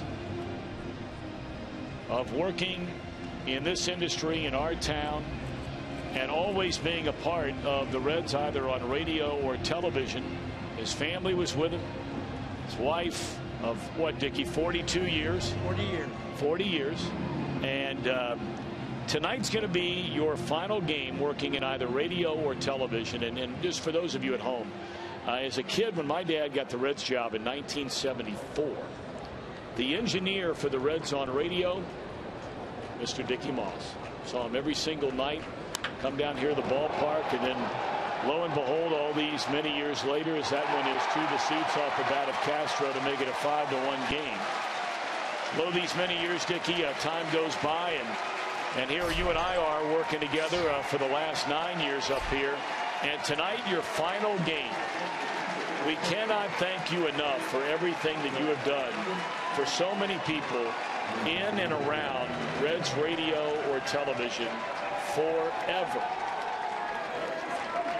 It's been a nice run. I had a good time. I thought I worked hard. I did my thing, and I enjoyed every minute of it. You know, we were talking before the ball game. Now, you were even here, obviously, before my dad was here. You were here when Al Michaels was here, right? I started out with Jim McIntyre, Jim McIntyre. At Crosley Field. Yeah. McIntyre and, of course, Joe. And came Al Michaels and Joe, and your dad and Joe. Right. and then you made the move from radio to TV when? Or why, I guess, is a better question. Well, see, they sold TV. It's when they were owned by the same company, right? WLW, Channel 5, WLWT. AFCO sold TV to multimedia. And I was loyal to WLW radio. And one afternoon, Jim Hampton came in, and he said, Dick, you hold no allegiance to radio. He said, if you want to go to television, go. And to me, he was telling me, get the hell out of radio. because they were going to discontinue engineers. They had 2 maintenance guys, a daytimer and a nightimer. So I went to television. Well, I'll tell you, we're glad you went to television. I can tell you that right now. If there's one thing out there all the years, and you think about, the one thing I always marvel at so many times about engineers and people in our business, and a lot of businesses, because the technology has changed so much through the years. And for you to stay current with this stuff, and a lot of adults, you get set in your ways, or you learn something and then you never adapt to learning the next thing. This is something you've had to learn and adapt to right for 50 years now. Well, the computers put me under. I couldn't cope with it. I wasn't, I don't know, educated, I guess. I couldn't do the computers. So I mixed the radio. I mixed television in the remote unit. But the computers put me out of the daggone. I couldn't. But you adapted to everything in this business was the bottom line. Yeah. Please? Was Tom adapted to everything in this business is the bottom line. Was Tom as bad as his dad says he was as a little kid running around this booth? Stop it, Dick. That's what I want to know. About you. Dickie, we love you, buddy. We're going to miss you. Thank you, Dickie. I'm going to miss it too, you guys. I know, you're an even better man than you are engineer, and you're a great engineer. God bless you. Thank you, guys. You and your family. Thank you, guys. Dickie Moss, his final game tonight with us right here. Send him off in style. He's the man. Thank you, guys.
Over for Anthony DeSclafani.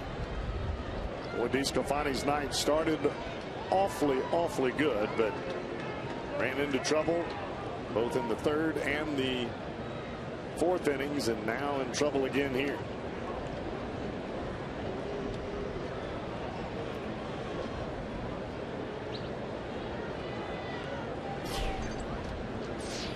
Addison Russell, the batter. Cubs now with a 5-1 lead. They have scored in each of the last 4 innings to chase DeSclafani. Castro homers to make it a 4-run spread leading off this 6th inning. 1 on, none out.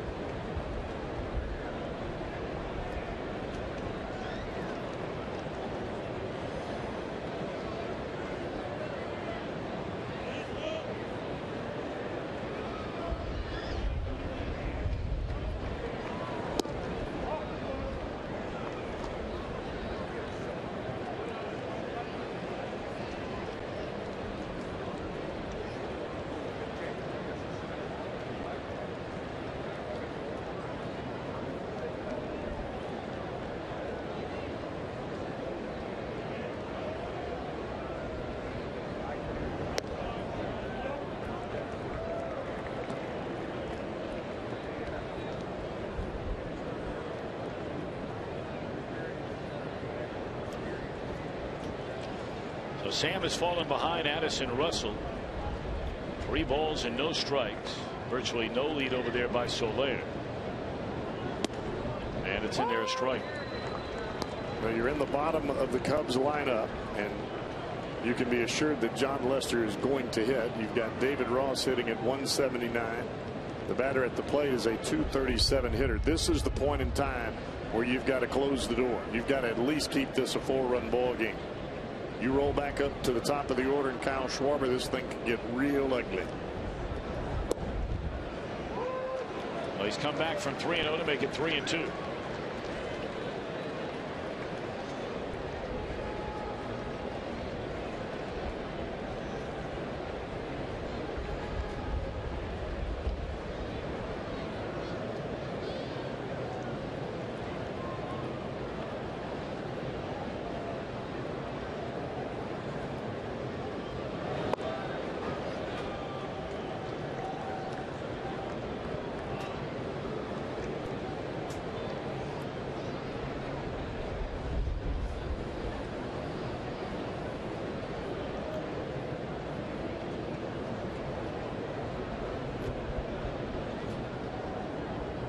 Payoff pitch and a bouncer down to third. There's one, and able to leg it out is Russell.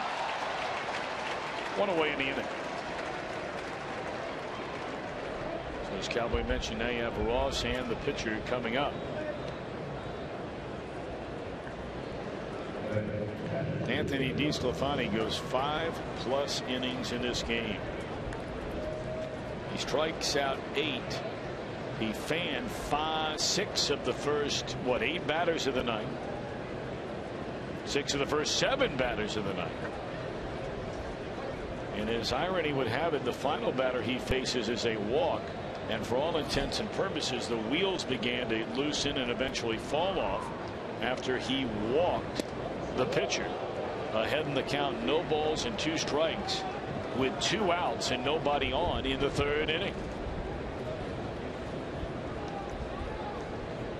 And it did not appear that it was from physical fatigue. It appeared to be a mental issue for DeSclafani here tonight. He just could not recover from that walk to John Lester.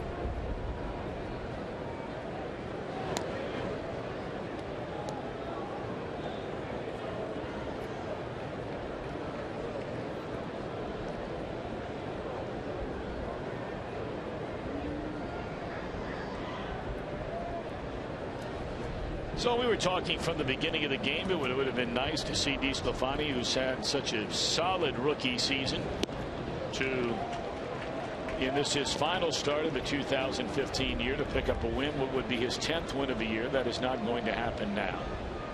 You'd just like to see him not be hung with his 13th loss at this point.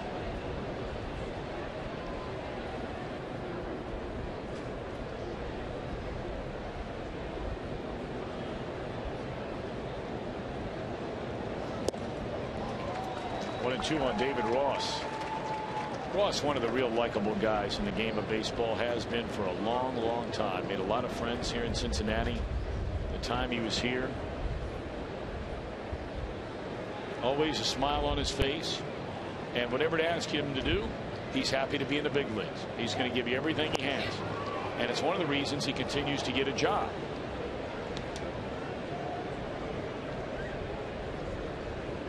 Never been a distraction, always an addition. Yes. He was a great friend here in Cincinnati, I know, to the SPCA Cincinnati. Pitch taken high, throw down to second base, and this time, he got in there.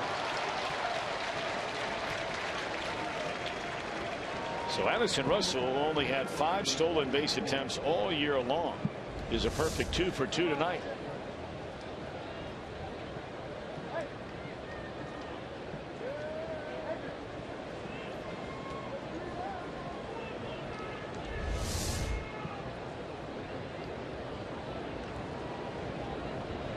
Well, you'd love to see those middle infielders. It doesn't matter if it's a young shortstop or a veteran second baseman.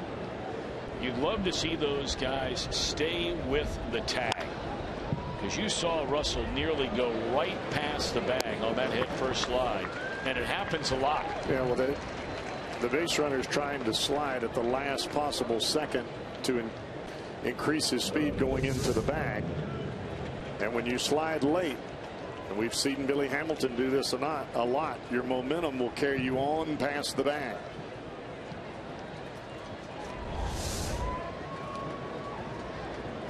And umpires are following that thing all the way through too now. So is replay. They're not only on the field, they're doing it on the camera. Because that back foot, you see base runners, they'll use that almost as a hook to catch themselves from going by it. But every now and again they'll go to hook it. They'll have too much speed, and like you saw in Russell's case, it comes on top of the bag. Sometimes it comes off the bag.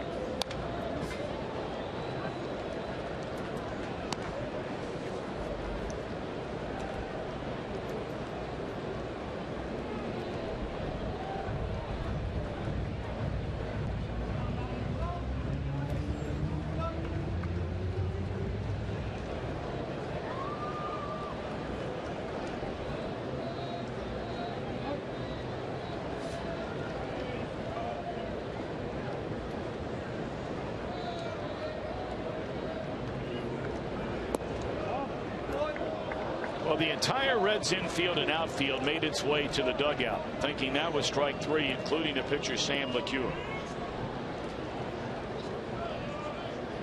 Well, let's check it out.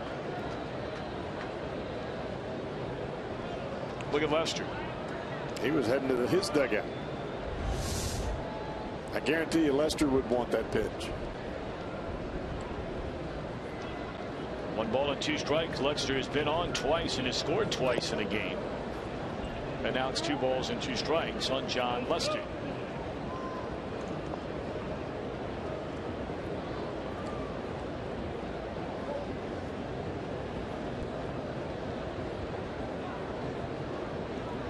Five runs, 8 hits for Chicago. 1 run, 3 hits for the Reds.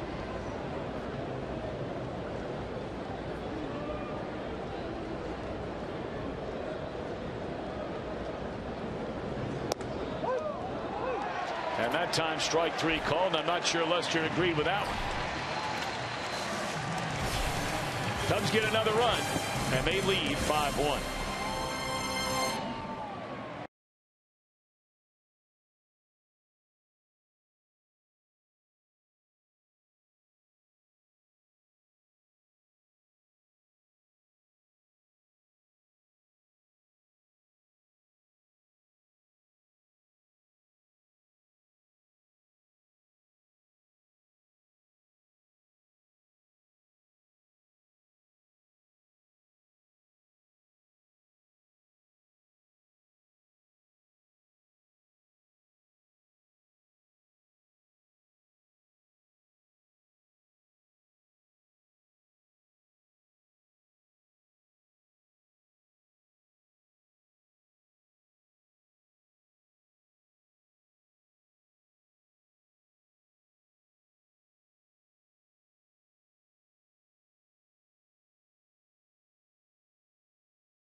We are to number 2. Todd Frazier going a long way in St. Louis, selling out and almost going clear over top of the railing. Saved by Kiva Sampson and a little bit by some TV dork.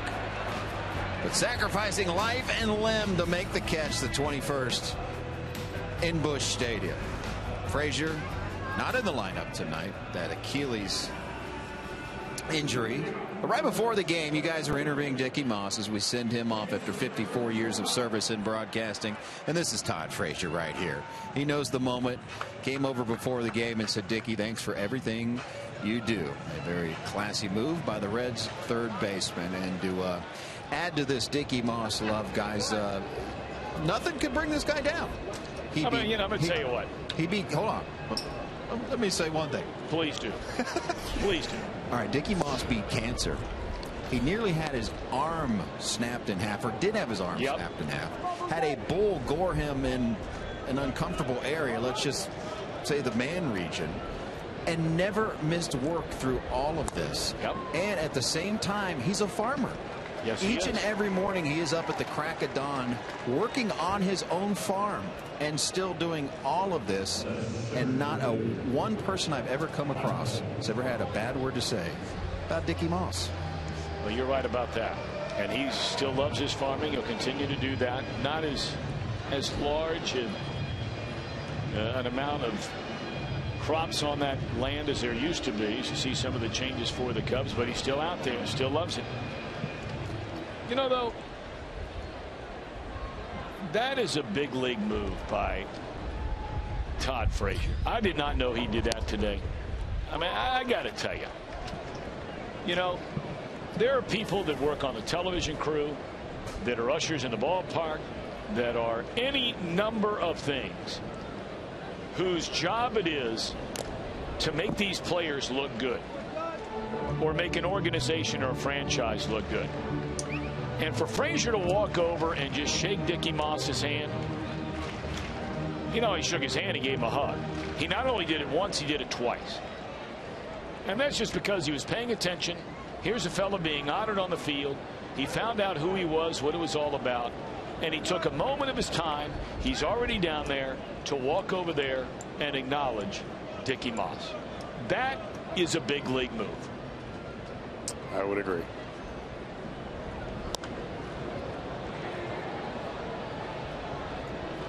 Two away in the inning.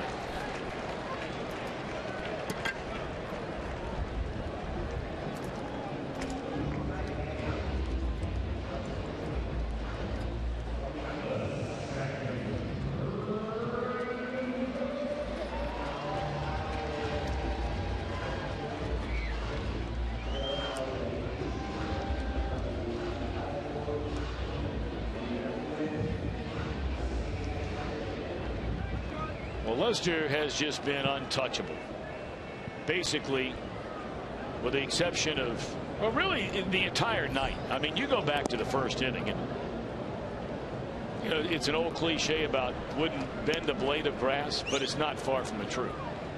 The two hits the Reds had, a little flare off the end of the bat by Holt that fell into right field. Brandon Phillips basically hit a soft fly ball down the right field line that was just fair for a double. A sac fly knocked in the run. And outside of a misplayed ball, when is a double for Pena by Soler out in right. He's just not running well after the injury since he's come back. No other Red has reached base since two batters into the second inning. Lester will lull you to sleep with that fastball, changeup, backdoor breaking ball, and then all of a sudden he'll pop that ball in. And you either do that, as we saw Brandon Phillips do there, or you try to get inside of it, and ends up getting jammed, and it's a slow roller to an infielder or a pop-up. That's when John Lester is on. It all comes down to location.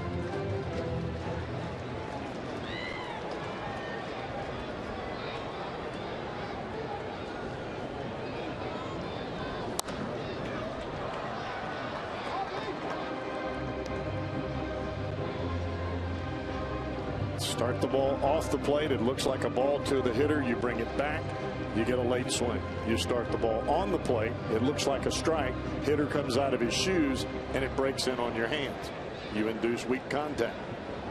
Sounds simple, but it's not. 14 in a row retired by Lester. He is fan 7. We move to the 7th. All Chicago again here tonight.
The All-Star Legacy Plaza. I got to do that. It's located with the tree grove there next to the Reds Hall of Fame and Museum entrance outside Great American Ballpark.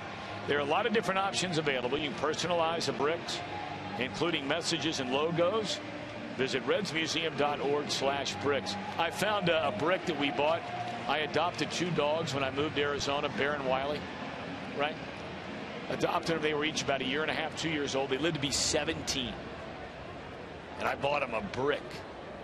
Very cool. Still there outside of Chase Field in Phoenix. I saw that thing when we were there this summer. Brought back good memories. It's pretty sweet. It's sweet. They're not easy to find now. No. But once you know where yours is, you'll be dialed in. Then you know. Then you know. Top of the order, Schwarber, Jackson, Bryant against LeCure, who retired. All 3 batters he faced coming on for DeSclafani. 1-1 to Kyle Schwarber.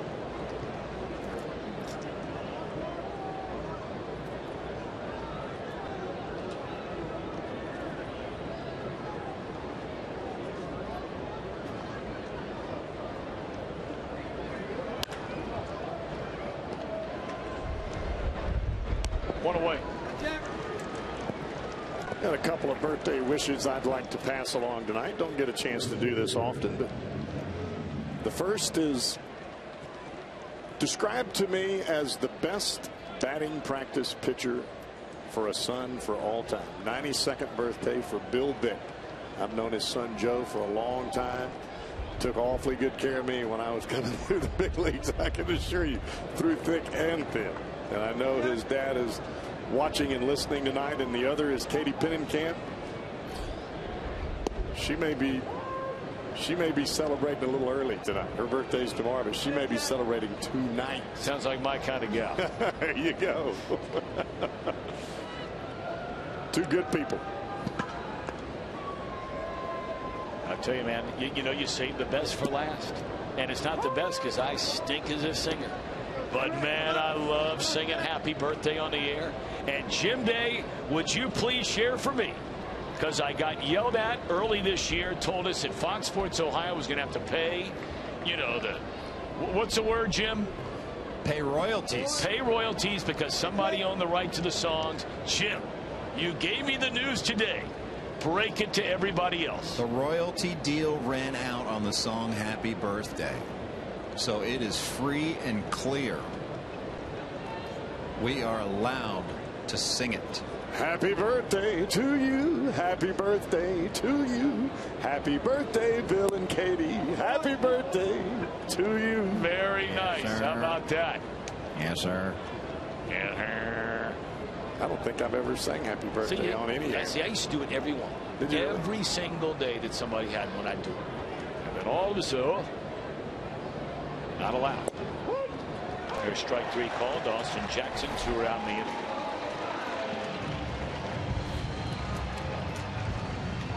Second strikeout for Sam LeCure, 2 away in the inning. So now, Jim, does somebody have the opportunity to go back out and buy that up again?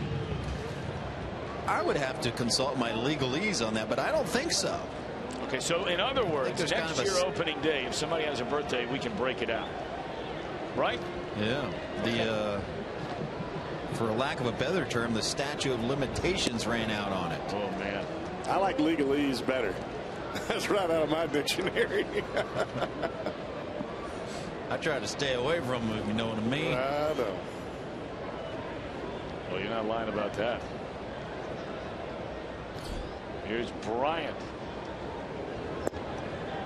You have to wonder, Tom, is the 100 RBI, that extra RBI, weighing heavy on this kid's mind right now? I bet on it. I think it is. We've seen some awfully pressing swings, and I'm sure that Joe Madden and I'm sure Chris Bryant would like to just get it out of the way. Of course, there's nobody in scoring position. If he's going to drive home a run, he'd have to drive home himself here. Well, the last National League rookie to knock in 100 runs in a season was 2006, Ryan Zimmerman. Jose Abreu of the Chicago White Sox did it last year.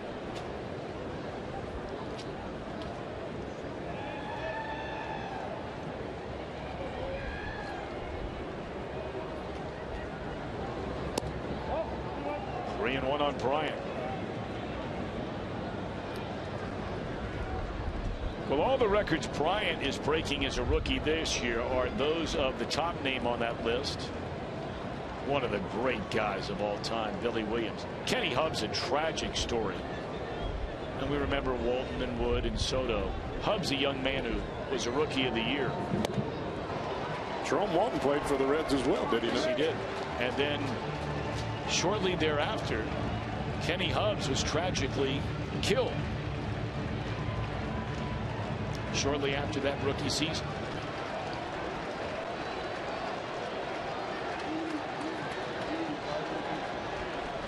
Three-two on Bryant. Broken bat. Bat goes flying just in front of the stands beyond the third base coaching box. That was some major bat flight right there. I'm not sure which went further. It's his bat. He's holding probably about 3 inches of it. Look how far that bat goes. Yeah. Third base coach Gary Jones, he's already well at the cut of the grass because of the power of Bryant. He doesn't want to get smoked by the ball, and the bat almost hits him.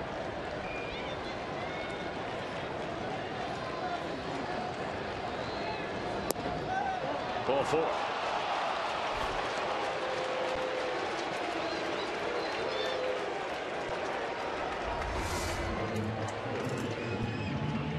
Tried to get that comeback fastball. It was right on the borderline, but LeCure does not get the call.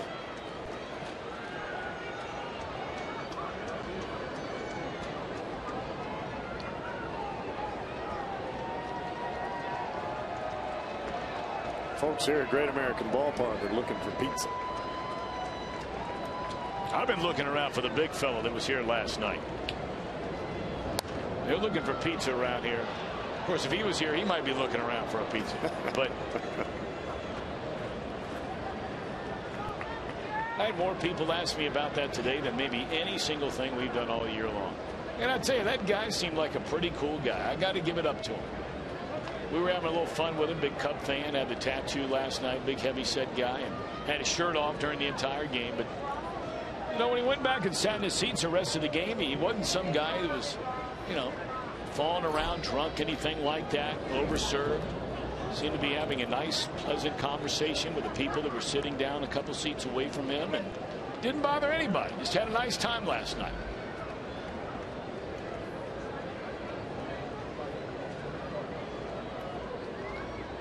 Well, he was at the ballpark a long time because he stuck around all the way to the last out. Did. He has to be here tonight somewhere.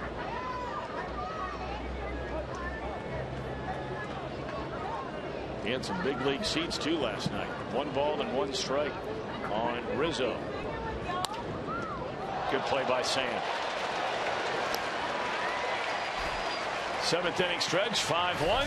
I'm just going to practice singing for next year. Happy birthday to you. Happy birthday to you.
with the American League Division and Championship Series. It all begins October the 8th on FS1 and streaming live on Fox Sports Go.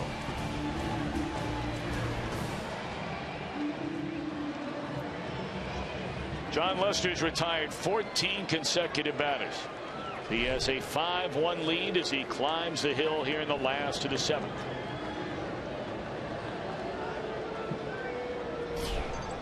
Be facing Jay Bruce, Eugenio Suarez, and Adam Duvall. Steve Reich one to Bruce. Jay knocked in the only Reds run that came in the opening inning. A sac fly to center field, which plated Tyler Holt.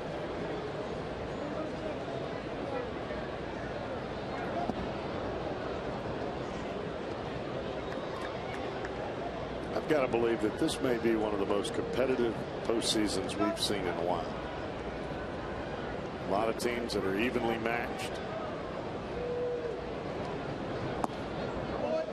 We have such interesting storylines this year. You know, you start in the National League. Here you have the Cubs, and everybody knows their history. I mean, whenever the Cubs get in the playoffs, they are the topic number one.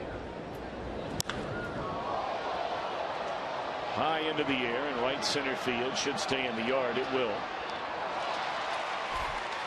They haven't been to a World Series since 1945. Haven't won one since 1908. They've only won one postseason series since 1945. And that is when they beat the Atlanta Braves in the division series of 2003 before being eliminated by the Marlins in the LCS. And then you have the Cardinals. They clearly have been the best team in the National League for an extended run for better than a decade. And yet they come limping into the finish line sort of with all the injuries they've had to their team, and yet they continue to overcome. The Dodgers, all the pressure on Kershaw and Greinke. Can they stand up to October pressure this year? And then the Mets. It's New York. Nobody expected him to be there. We get ready for Reds action 30 minutes before the start of every game with the Reds live on Fox Sports Ohio. 2 more to go. It's brought to you by Ray St. Clair Roofing. 3 more to go over the weekend. And over in the American League, you know, Kansas City, the darlings of the baseball world. Last year in the postseason, did not lose a game until game 1 of the play of the World Series. But they have really come stumbling into the finish line. And then you have Toronto. And who wants to be the wild card? It's going to be fun.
Reds took a 1-0 lead in the first inning on a fly ball by Jay Bruce, but then starting in the third, all Cubbies.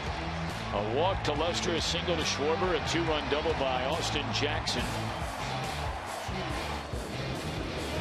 Cubs got another run in the fourth. It was Jackson once more with another run-scoring double in the fifth. Starlin Castro Made it a 4th consecutive run-scoring frame for Chicago in the 6th with a leadoff home run to left center field. And ever since Chicago took the lead, Cowboy, you pointed out in between innings, Sean Lester has not allowed a single base runner. He's retired 17 straight. When you talk about a shutdown pitcher, your team takes the lead. Now, at the moment, or at the time, it was a 2-1 ball game. He has not allowed a Reds batter to reach base since the Cubs took the 2-1 lead. And that's the mentality that you have to have as a starting pitcher. You can't let it overwhelm you. You can't let it overcome you. You just have to get the job done.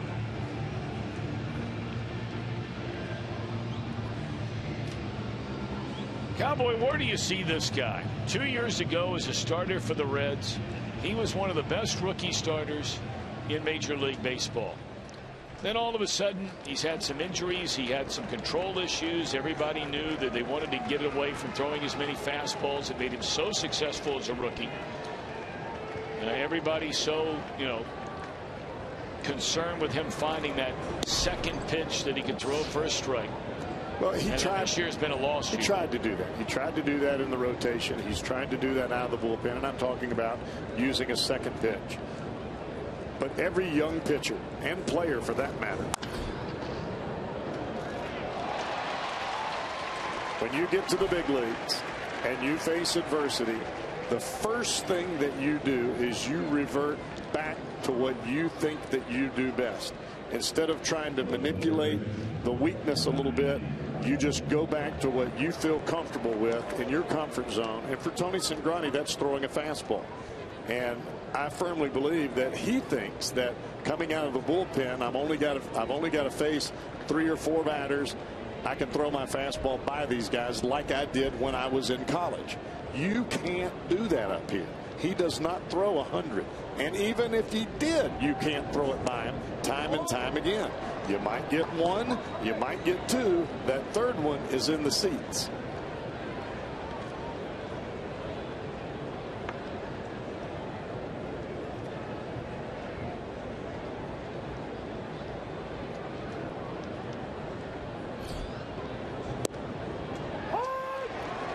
Nothing at 2 on Javier Baez.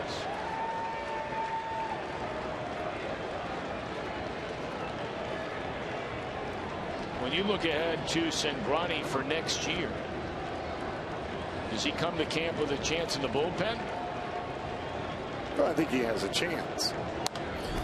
But I don't think I think the chance of him being a starter, that's not happening. And it would not surprise me if the Reds did not have him out there as a trade chip. He's got a great arm. There are a lot of teams out there that like left-handed pitching, and there's always a team out there that thinks they can change the guy and help him to get better. There's always that team out there, especially when you got a young arm and you throw hard. But those fastballs, as we're seeing already here in this inning, they hit them up here, and boy, do they hit them hard. Single and a double. That one a 94-mile-per-hour fastball, smoked the other way by Baez. And it's second and third with nobody out in the Cubs' 8th inning. And it's not as though some of the young pitchers, and I was the same way. You're told and you explained what you need to do to be successful up here. It is up to you as a big leaguer and an individual to make that adjustment. Some guys are a little more willing than others. Some guys have to hit their head against the wall until they're knocked out. They wake up. They think, oh, what happened? And they keep hitting their head against the wall. And after you get knocked out 3 or 4 times, then you think, you know what? That wall's pretty hard. Maybe I should change the way that I'm doing things. Stubbornness helps you as a pitcher. It makes you firm on the mound. It makes you tough, and you can grind through the hard times. But it can also be an enemy, just like your adrenaline.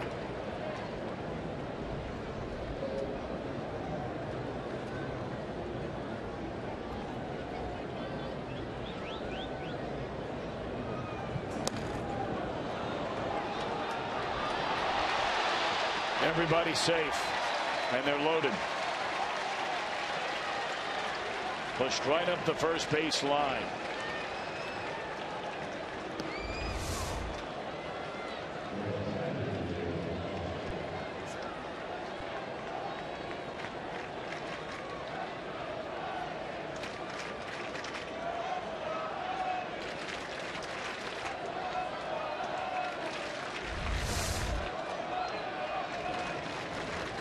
So they're loaded with nobody out. That is a base hit for Russell.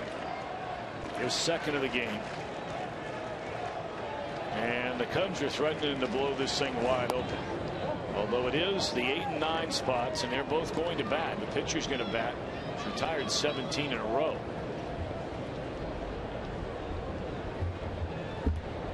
He's also walked and singled and scored 2 runs. Pretty good night for John Lester. Sure is. You can see Ross has done almost all of his damage this entire year with 2 hits with the bases loaded.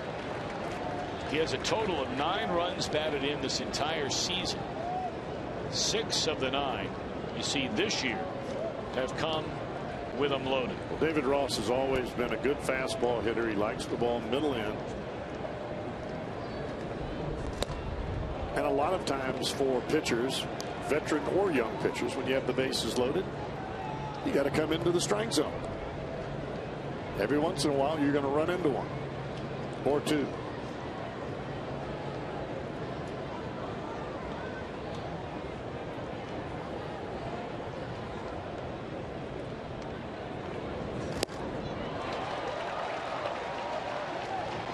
Two and 2 on David Ross.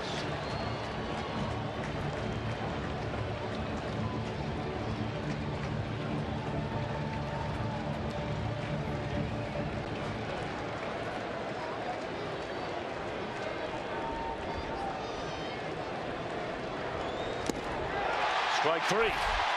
1 away in the inning.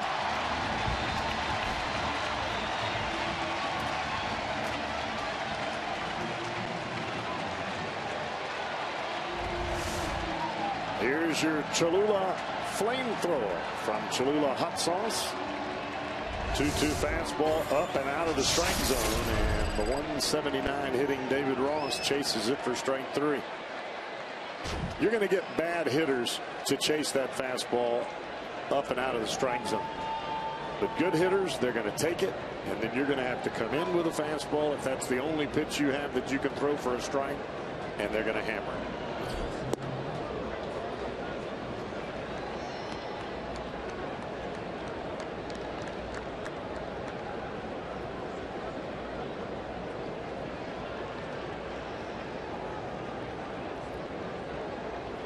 Cingrani very fortunate that he's got 8 and 9 here. These should be 2 batters he should cruise right through. You know, this is a situation I always find so interesting, that the difference between Joe Maddon right now, here in a game where he has a 5-1 lead, he knows he's going to the playoffs, he's playing a team that's out of the race, as opposed to this exact same scenario as there's strike 3, 2 away in the inning. Let's move forward a week from tonight. Let's assume John Lester's on the mound and pitching the way he's pitching right now. The Cubs have a 5-1 lead in the 8th inning. They're the road team. They have them loaded with nobody out, and David Ross is hitting 170 on the year. Yet he's been behind the plate for a pitcher that has retired 17 consecutive batters. If you're Joe Maddon in the 8th inning a week from tonight in Pittsburgh, A, do you bat for David Ross, who's been behind the plate with your pitcher the whole game? B, do you bat for Lester with a chance to kick in the door? If you bat for Ross, you're definitely going to bat for Lester. That's where the decision comes from.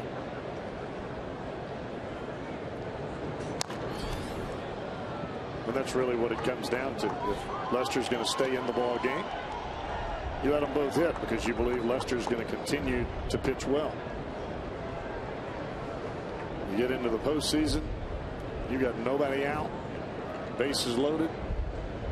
I don't think David Ross is hitting. I'm with you. And to be honest with you, I don't think Lester's going back out there. 17 are not. But you never know. Decent Cub bullpen. I don't know. You got a guy on Mount retire. I know what you're saying. I mean, it depends on what the guy does before Lester. If he hits a grand slam, you run him out there. That's right. Hey, or a 2-run double, you run him out there. 7-1. John Lester, I want you to meet Miguel Montero, who's going to be catching you for the 8th. And well, it gets back to something we talked about earlier, and it's no knock on David Ross. It is just the box it is created for the pitcher, the catcher, and outside of that box is the manager. And really the rest of the team. If you allow that to go on for an entire year, and that's what the Cubs made the commitment to do, it's worked out for them. But when you get to October, are you putting your best team on the field to win a game? And no one, even David Ross, would admit. He's a savvy guy. He's a smart guy. He's been around a long time. Miguel Montero is a better all-around player than David Ross. And it's not a knock on Ross.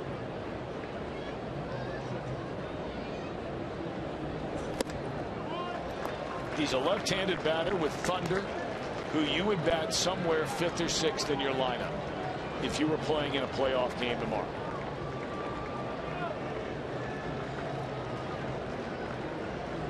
This will be the 25th consecutive fastball by Cingrani thrown in this inning. Denorfia awaits. Cingrani's walked in a run.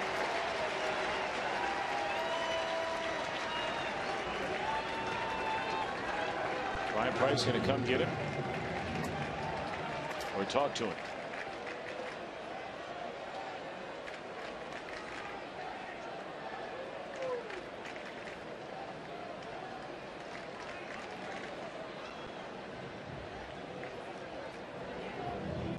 This is something we were so familiar watching Brian Price do all the years he was a pitching coach under Dusty Baker.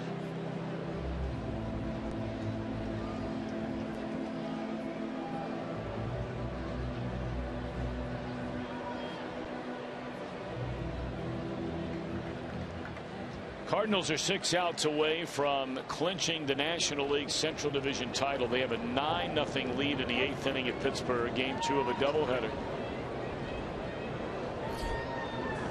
Those two teams will play again tomorrow. Of course, the Cubs love that.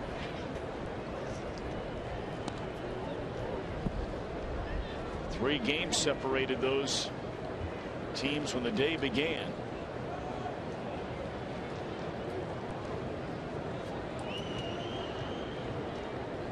Pirates won the first game. They go to 3.5. There's a ground ball, center field, base hit. 2 more runs scored. And the Cubs have kicked in the door. 5 RBIs, 3 base hits for Austin Jackson. Now Brian's going back out there.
yesterday and brought it up again tonight. Countdown to face-off, and you know what we're talking about. The Columbus Blue Jackets opening night against the New York Rangers, 9 days away. On your home of the Blue Jackets, Fox Sports Ohio. Cowboy, when you come back for Reds Fest or something, maybe you ought to jump in the car, head up to Columbus, and watch a Blue Jackets game one night. Let me tell you something. I've never been to Columbus, ever. Well, before you go to a Blue Jackets game, maybe you ought to stick around for a couple of weeks and go to the Horseshoe in Columbus. Not happening. That's urban country. I know what it is.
Thanks to Paycor, for only $20, you can see the Reds and the Cubbies and enjoy $10 in concession credits. Good towards food, beverages, merchandise, whatever you like. 381 REDS, or just show up to the ballpark. 12:35 tomorrow, the final home game of this 2015 year. DeNorfia now stays in the game to play right field. Matt Caesar, former college football player, takes over to play right field, or left field, I beg your pardon.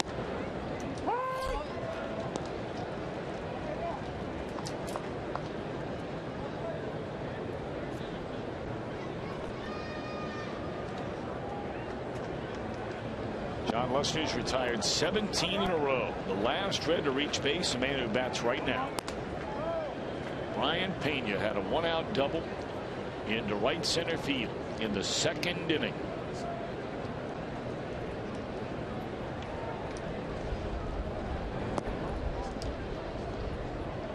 So this will be Lester's final tune-up before a possible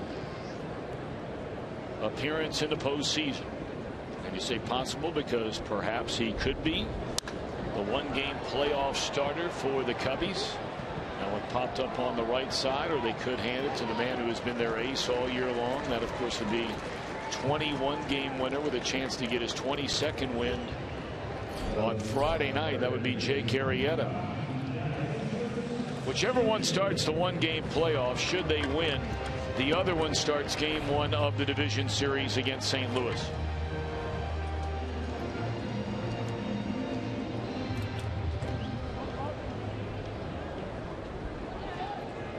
The Toronto Blue Jays officially clinch the American League East, winning game one of a doubleheader over Baltimore, scoring 15 runs. I'm not sure clinched is a strong enough word for the way they went about their business.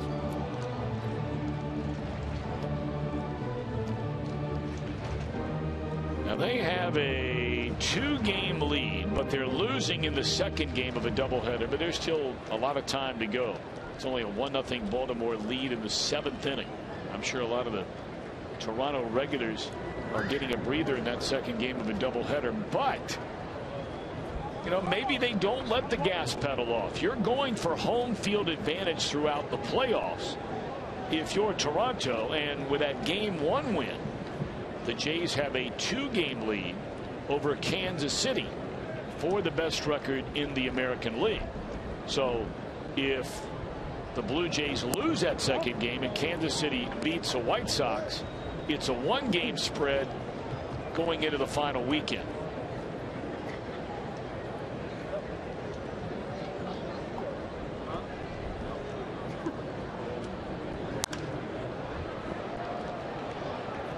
That's a fine, delicate line that these managers, and I use that example and Cowboy, the one we talked a little bit about last night.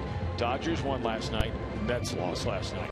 We know they're going to play in the first round of the National League Division Series.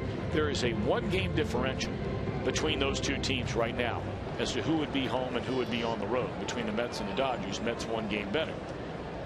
You've earned your way to win a divisional championship, as the Dodgers did, beating the Giants last night. Lester fans, Ivan De Jesus 2 away. But you know, you want to give your guys maybe a break or two, but then, Cowboy, you're saying to yourself, if you're the Dodgers, we'd love to flip that thing 2-3 right there, right? You would think. You would think. And I'm sure that the Mets would love to play at Citi Field because they have done a lot of damage at Citi Field. And the Dodgers have done a lot of damage at Dodger Stadium. Very little damage on the road. And I think the same can be said about Toronto. They have played awfully well in Toronto, but their record on the road is a little iffy. Here's Ramon Cabrera up as a pinch hitter. Look out down there.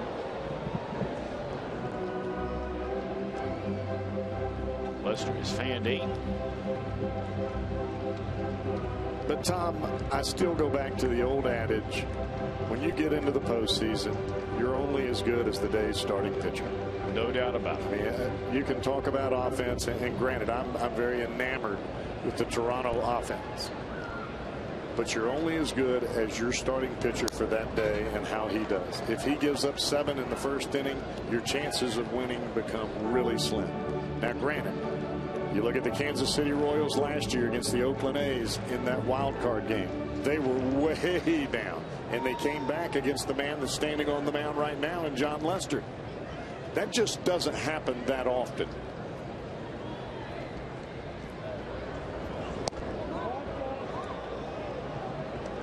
Lester was going to the dugout. I've seen a couple of those tonight.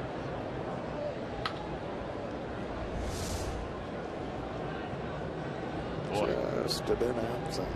Or Apollo Fox tracks just off the outside corner.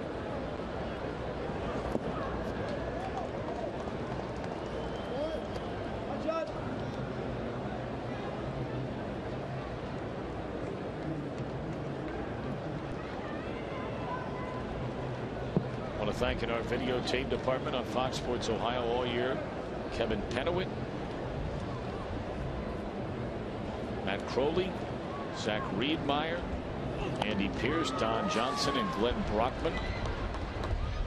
2 and 2 on Ramon Cabrera. Our engineer in charge, Mr. Mark Goldsmith.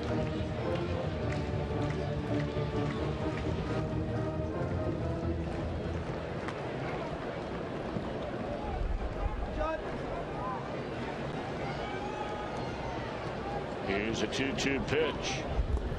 3 and 2 in video. Fred Engelhardt, John Heeman, Shannon Adams, and Scott Vance.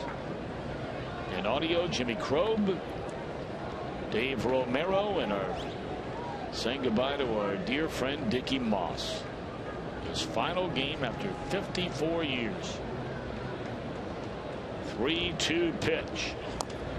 We'll do it again.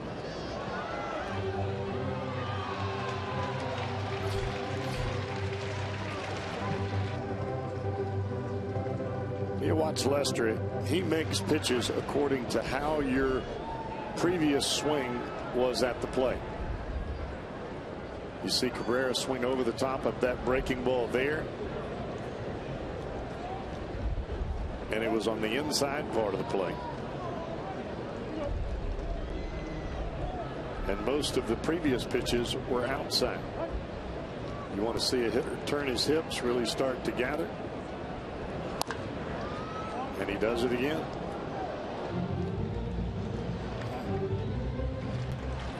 It's been the best at bat a Red has had against Lester in a long time, arguably all night. Well, from a pitching standpoint, you want to see the hitter open his hips. You're throwing that breaking ball, so he either swings over the top of it for a miss or he definitely pulls it foul. Then you go back away.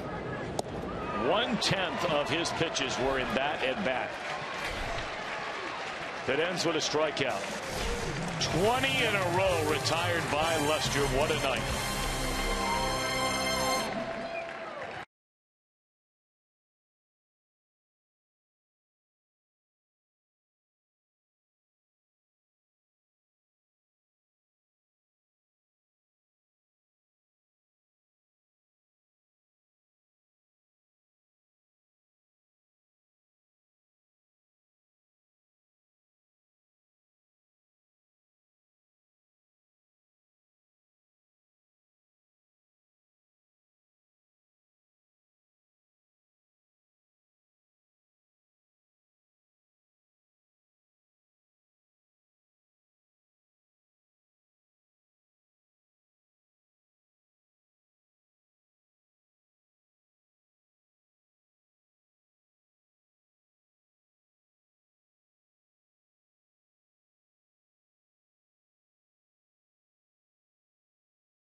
Hey, we've been counting down the top 4 moments of September. We have reached the top moment. Many years wanted to give away a Toyota Tundra to a fan, giving it to many of the law enforcement agencies, firefighters, whoever needed that Tundra, because no one hits the sign, so they changed the rules for one series, and Jay Bruce delivered, hitting it into the moon deck. And Rafael Gonzalez, who was chosen before that game as the fan that would receive a Tundra, won that bad boy. Jay Bruce hits it out. Rafael Gonzalez wins the Tundra. And they got to meet when he got that Tundra on the field. Your top moment of September. You know, that's awesome. I mean, that is really cool. Good for Mr. Gonzalez. That's really cool stuff.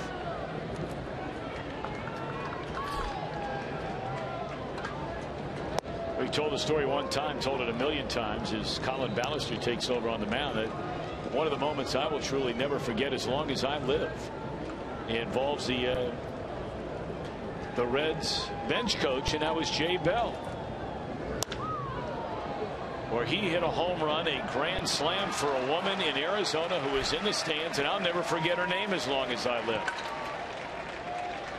Eileen Hoyle. He won her $1 million hitting a grand slam. Come on. You came walking into the ballpark in Phoenix every Sunday, and you would pick a player to hit a grand slam in a particular inning. And if the player hit a grand slam in that inning, you won $1 million. Eileen Hoyle walked in that day. She picked Jay Bruce to hit it. And if you ask him today, Jay Bell. If you ask him today, he knew when he was walking to the plate that there was a person in the stands that if he hit a grand slam, and when he was walking to the plate, the bases were loaded. And he'll tell you to this day, it is the only time in his life he's ever tried to hit a home run. That ball to the gap in left center field will score another run. And what a night it has been for Starlin Castro. He might have the Cubs rethinking some of their plans about Addison Russell and Javier Baez and all that kind of thing. Well, sometimes a manager has to make a critical decision to create an attitude adjustment for a young player, even though that player may have been around quite some time. The adjustment in the attitude for Starlin Castro has really made him turn it up a whole different notch. Not only at the plate, but more so in the field. That's one of the things you just have to have such unbelievable respect for Joe Maddon in a game that is becoming so much more and more seemingly dominated by money and a sense of entitlement. Joe Maddon is a guy who, when he tells the press meeting in Mesa, Arizona on a February morning that you either produce or I'm going to find somebody to take your job, when he says it, he means it. 99% of the managers or head coaches in football, in basketball, in hockey, whatever it is, 99% of those guys that say those things, they don't truly mean it, or they don't have the support to enforce what they truly believe. Well, when you watch Joe Maddon, you get to see all of the things that he does in game management. That's the part that we get to see. What we don't get to see is how he handles his locker room and how he is a leader of young men. These are young men out here. These are not guys that have been around the block 1,000 times. They're not 50, 60 years old that have gone through trials and tribulations and have kind of figured it out on their own. What Joe Maddon is doing is trying to help his players along and understand what it takes not only to be an individual and create your statistics and do well as an individual, but to how to put that collectively together as a team to win. Because at the end of the day, you can have all of the statistics you want. You're going to get paid, but you'll never win unless you play as a team.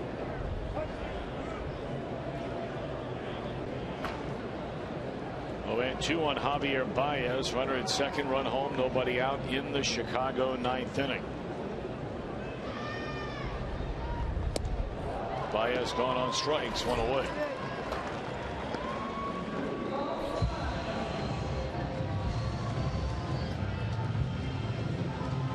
I'd like to thank our technical directors this year, Kim Malenik and Brian Filippetti.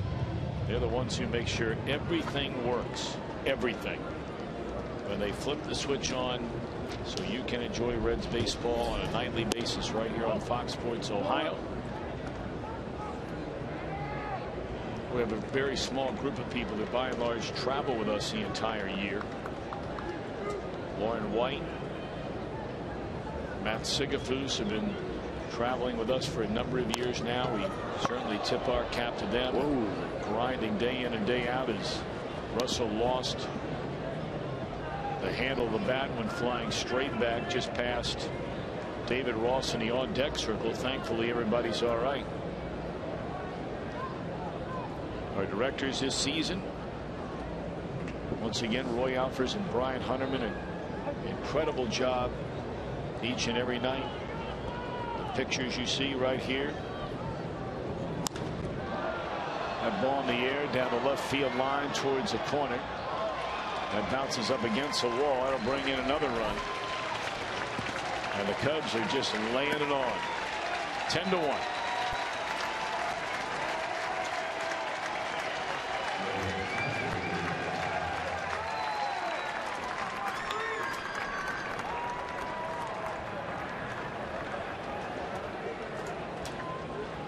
Last and certainly not least, really want to thank our producer Josh Hall this year.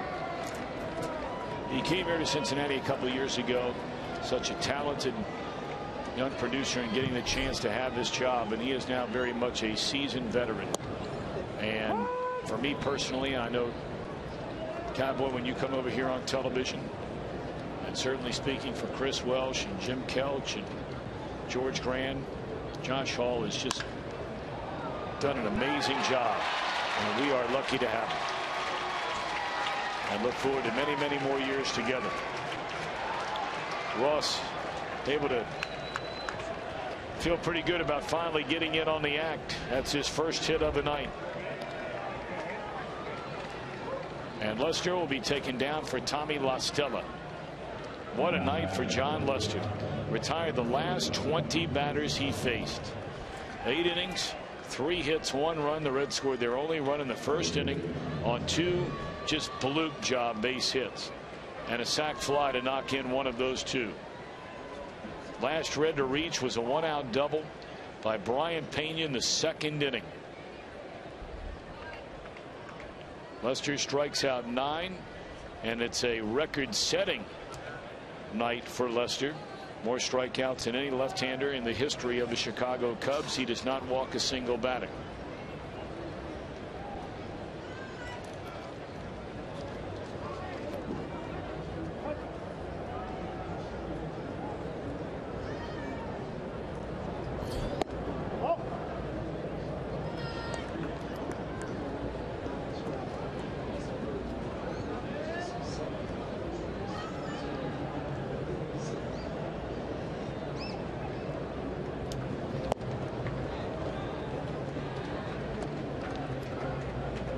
Reds are just trying to get 3 outs to get to the bottom of the 9th. They had a 1-0 lead in this game.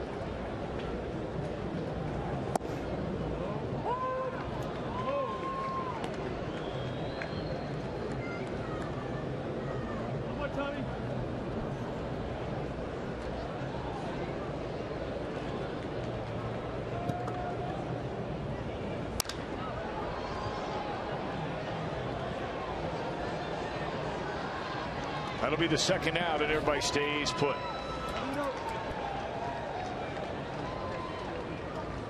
As I was telling you early in the ball game, the Reds have had the lead early in the ball game, 1st inning runs, more than any other team in the big leagues. It's just a matter of not only holding that lead, but continuing to add on offensively and continuing to keep that offensive drive, that grind to knock the starting pitcher out of the ball game.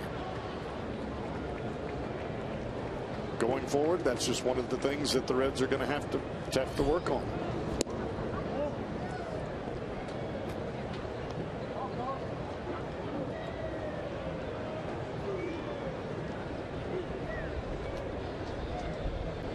One 1-0 on Kristen Orfia.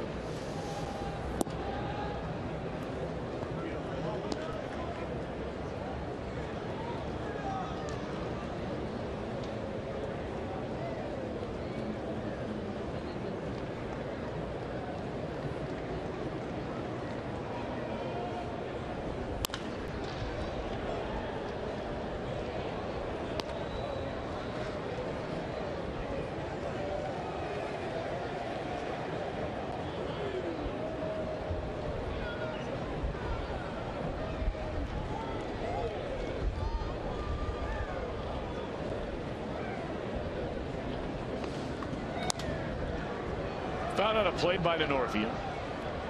Here's a guy hoping to make sure he's on that postseason roster. Hey, the Cubs have those decisions to make. And they really have a very deep roster of players that can really help you in a number of different ways. And Denorfia is one of them.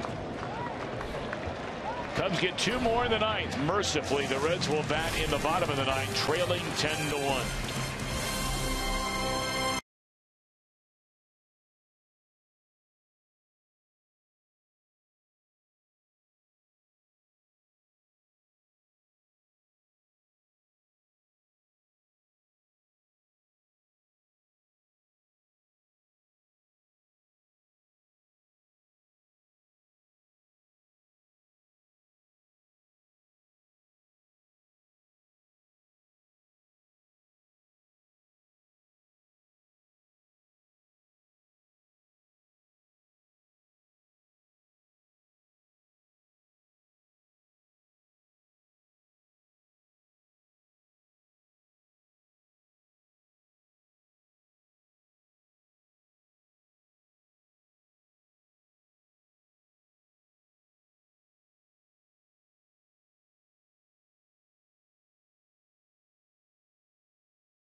Menards, save big money at Menards on all your home improvement needs. And by your local Toyota dealer, proud sponsor of the Cincinnati Reds. Well, make sure you save the date for this year's Fox Sports Ohio Reds Fest, December 4th and 5th at the Duke Energy Convention Center, presented by PNC Bank. I mean, you know how special it is. 2 days, fan interaction with current and former Reds players, autographs, photographs, hang out with a cowboy for a couple of days. For more information, log on to Reds.com/RedsFest. I like going to Reds Fest. You ever thought about riding a horse through downtown right into Reds Fest as sort of the opening ceremonies to kick it all off? Those horses don't like ice. Sometimes it's a little slippery. You know what I'm saying? Yeah, but what if it was a nice day? Last year we had a ton of snow, if I remember right. I mean, it was. I'm good for it as long as they got me a place to park that bad boy. Well, they'd have you down. I mean, you're the cowboy. I think that would be a cool way to kick off Reds Fest. Have you, from the ballpark, you know, make your way right into downtown. You know, hang a left, you know, right there, 1 block away from the entrance to the Duke Energy Convention Center, and then ride in style right there. They got the Reds lit on. Do they have any horses with a GPS to help me navigate those streets? I'd walk alongside you. I'll make sure you're all right.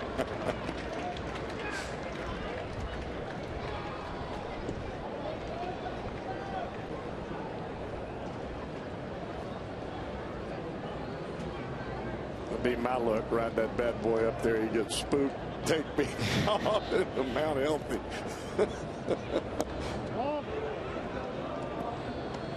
How about keep an eye on you? You know, some of the fine men and women on our Cincinnati police force who you know, they ride them. They ride them, so they come along with you.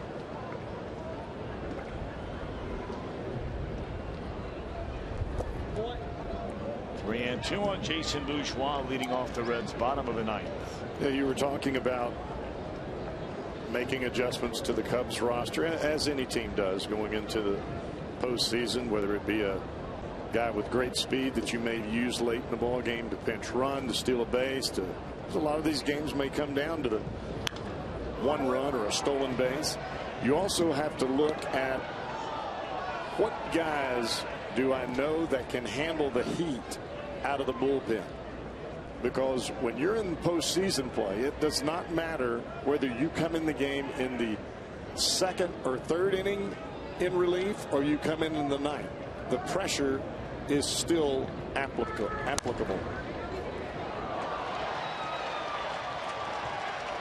Bourgeois has a base hit, and the Reds have their first base runner since the 2nd inning.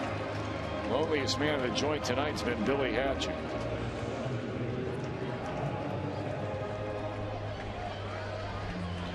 And you know what? You really stop and think about it for a second. He has been a lonelier guy tonight than the third base coach.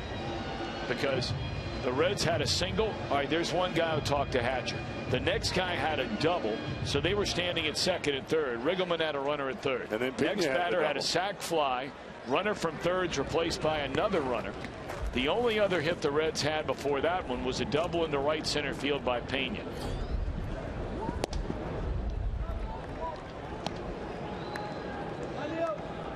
This is the first time since the 2nd batter of the game that Billy Hatcher has had a base runner standing next to him.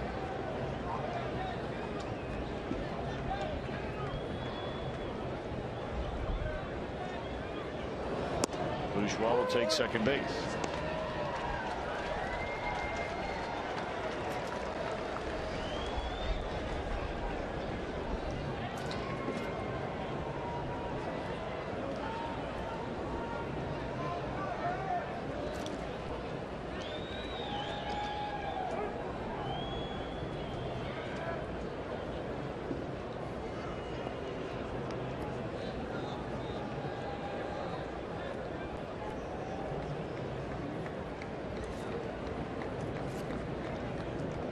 You see that all the time with catchers in the big leagues. I did it myself.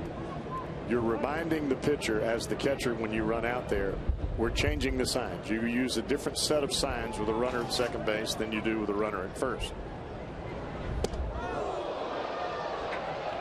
Now you would think, okay, you know what your signs are. As a catcher, you know what each pitcher's signs are, whether you use the second sign, first, third sign, whatever it may be. But you just want to make sure. Nothing more than a reminder. That's why you see the catcher run out, especially with a new pitcher when a runner ends up at second base.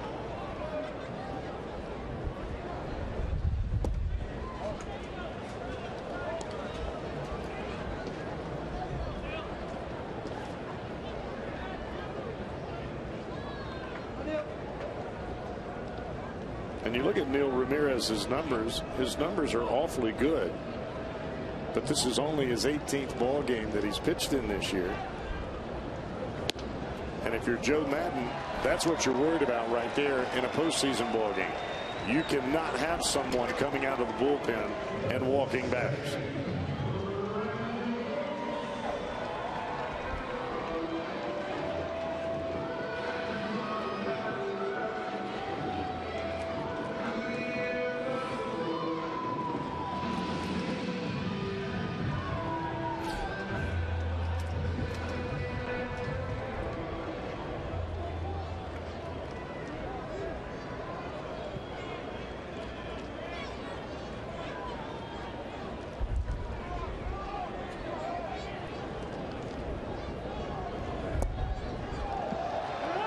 Well, this is about as ugly as it gets so far to start this inning for Ramirez.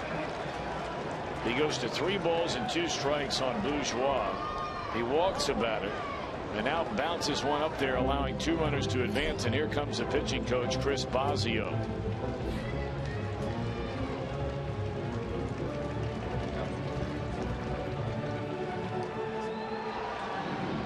It's live coming up after the game, as it does after every game here on Fox Sports Ohio, brought to you by Performance Kings Honda. Jim Day has already made his way for the final time this season to the Fox Sports Ohio condominium. That's where Jeff Pecoro and Brian Giesenslaw were in Reds Live the pregame. And Jeff will be down in the Reds clubhouse at the conclusion of this one.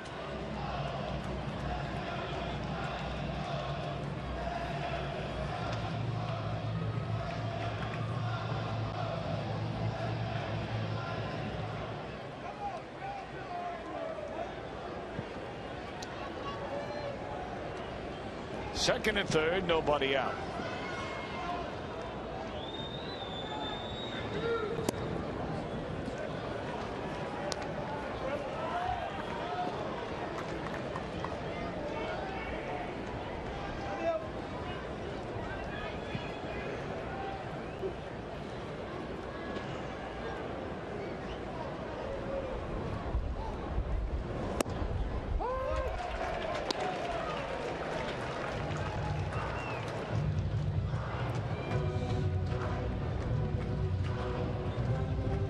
Got a little cool here tonight, has it not?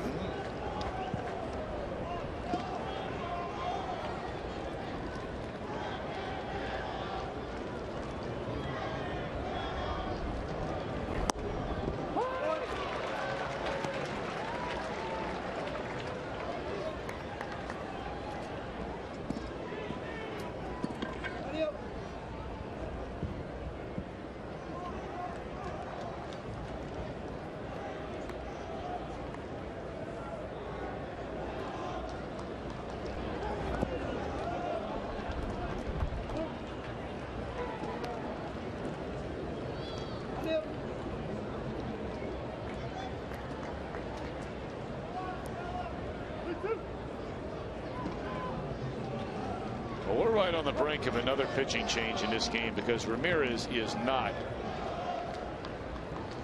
looking sharp in any form or fashion.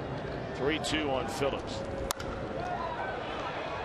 Fly ball on the right will bring in a run.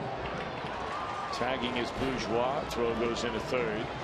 And it's a 10-2 game.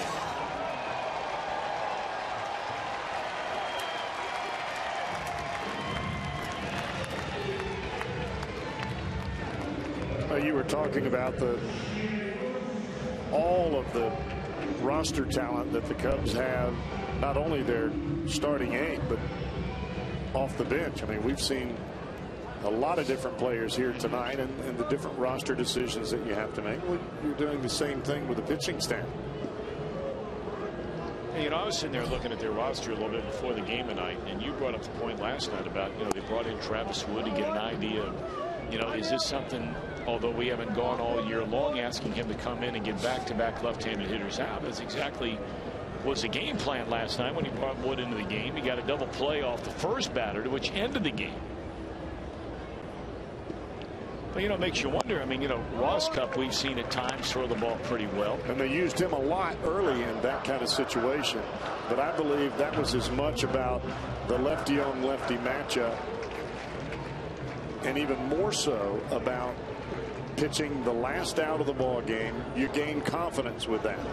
And leaving Wood in there, obviously you got the double play, but getting the save, that's one of those things. Now granted, he's only had 3 saves on the year. It's not like he's got 47 or anything like that. But for a guy that pitches in the middle and set up, and you're out there for that last out, and you get it, in double play fashion, it's a confidence builder. And I think that's where Joe Maddon was going with bringing Wood in the game in that situation last night, because he had Hector Rondon ready. But you wonder, would they keep a second left-hander for their roster? Do they need a second left-hander going into the playoffs? It's a valuable piece to have. But they have a lot of good right-handers in that bullpen. They don't have anybody they don't have a Aroldis Chapman good. Well, they've got some good pieces down there. I mean, Rondon has been one of those guys, fans not so sure of. Sometimes Strop, same thing, little every blue moon, a little shaky, and those are the ones that you seem to remember.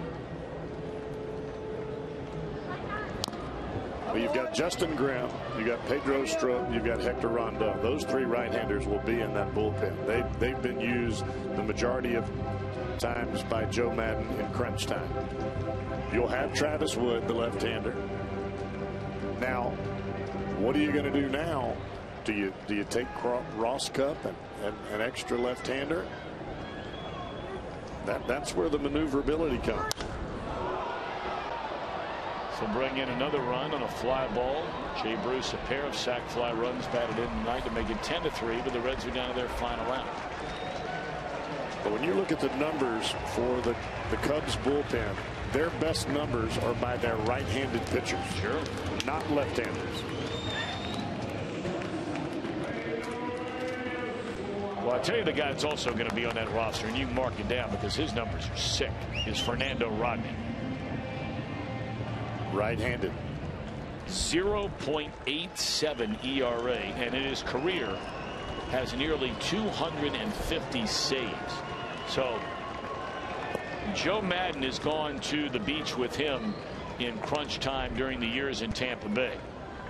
He's another one that'll be on that roster. And you can say a lot, well, this right-hander gets left-handers out. Well, when you're in the playoffs and you're facing a very difficult left-handed batter, let's say you're facing Anthony Rizzo. He hits every right-hander pretty well. He's got a much better chance against a right-hander than he does against a left-hander. So where do you draw that line? Even if your left-hander is marginal, you know the hitter's weakness is facing a left-handed pitcher.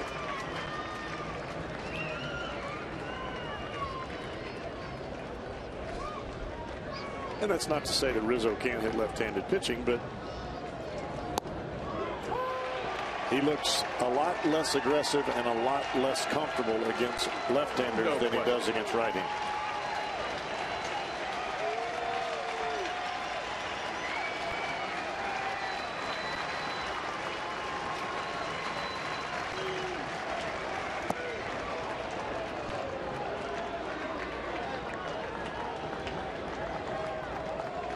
If you were facing the Reds in the postseason, wouldn't you want to have a couple of left-handers in that bullpen to face Bruce and Votto as the lineup goes around time and time again, especially as you creep into the bullpen? And that's the old ball game. Reds get 2 off Ramirez in the 9th, but they fall by a final count of 10-3. Lester the winner, 11-12. DeStefani the loser is 9-13. Reds Live, the post-game version is coming up next. You're watching Reds baseball on Fox Sports Ohio.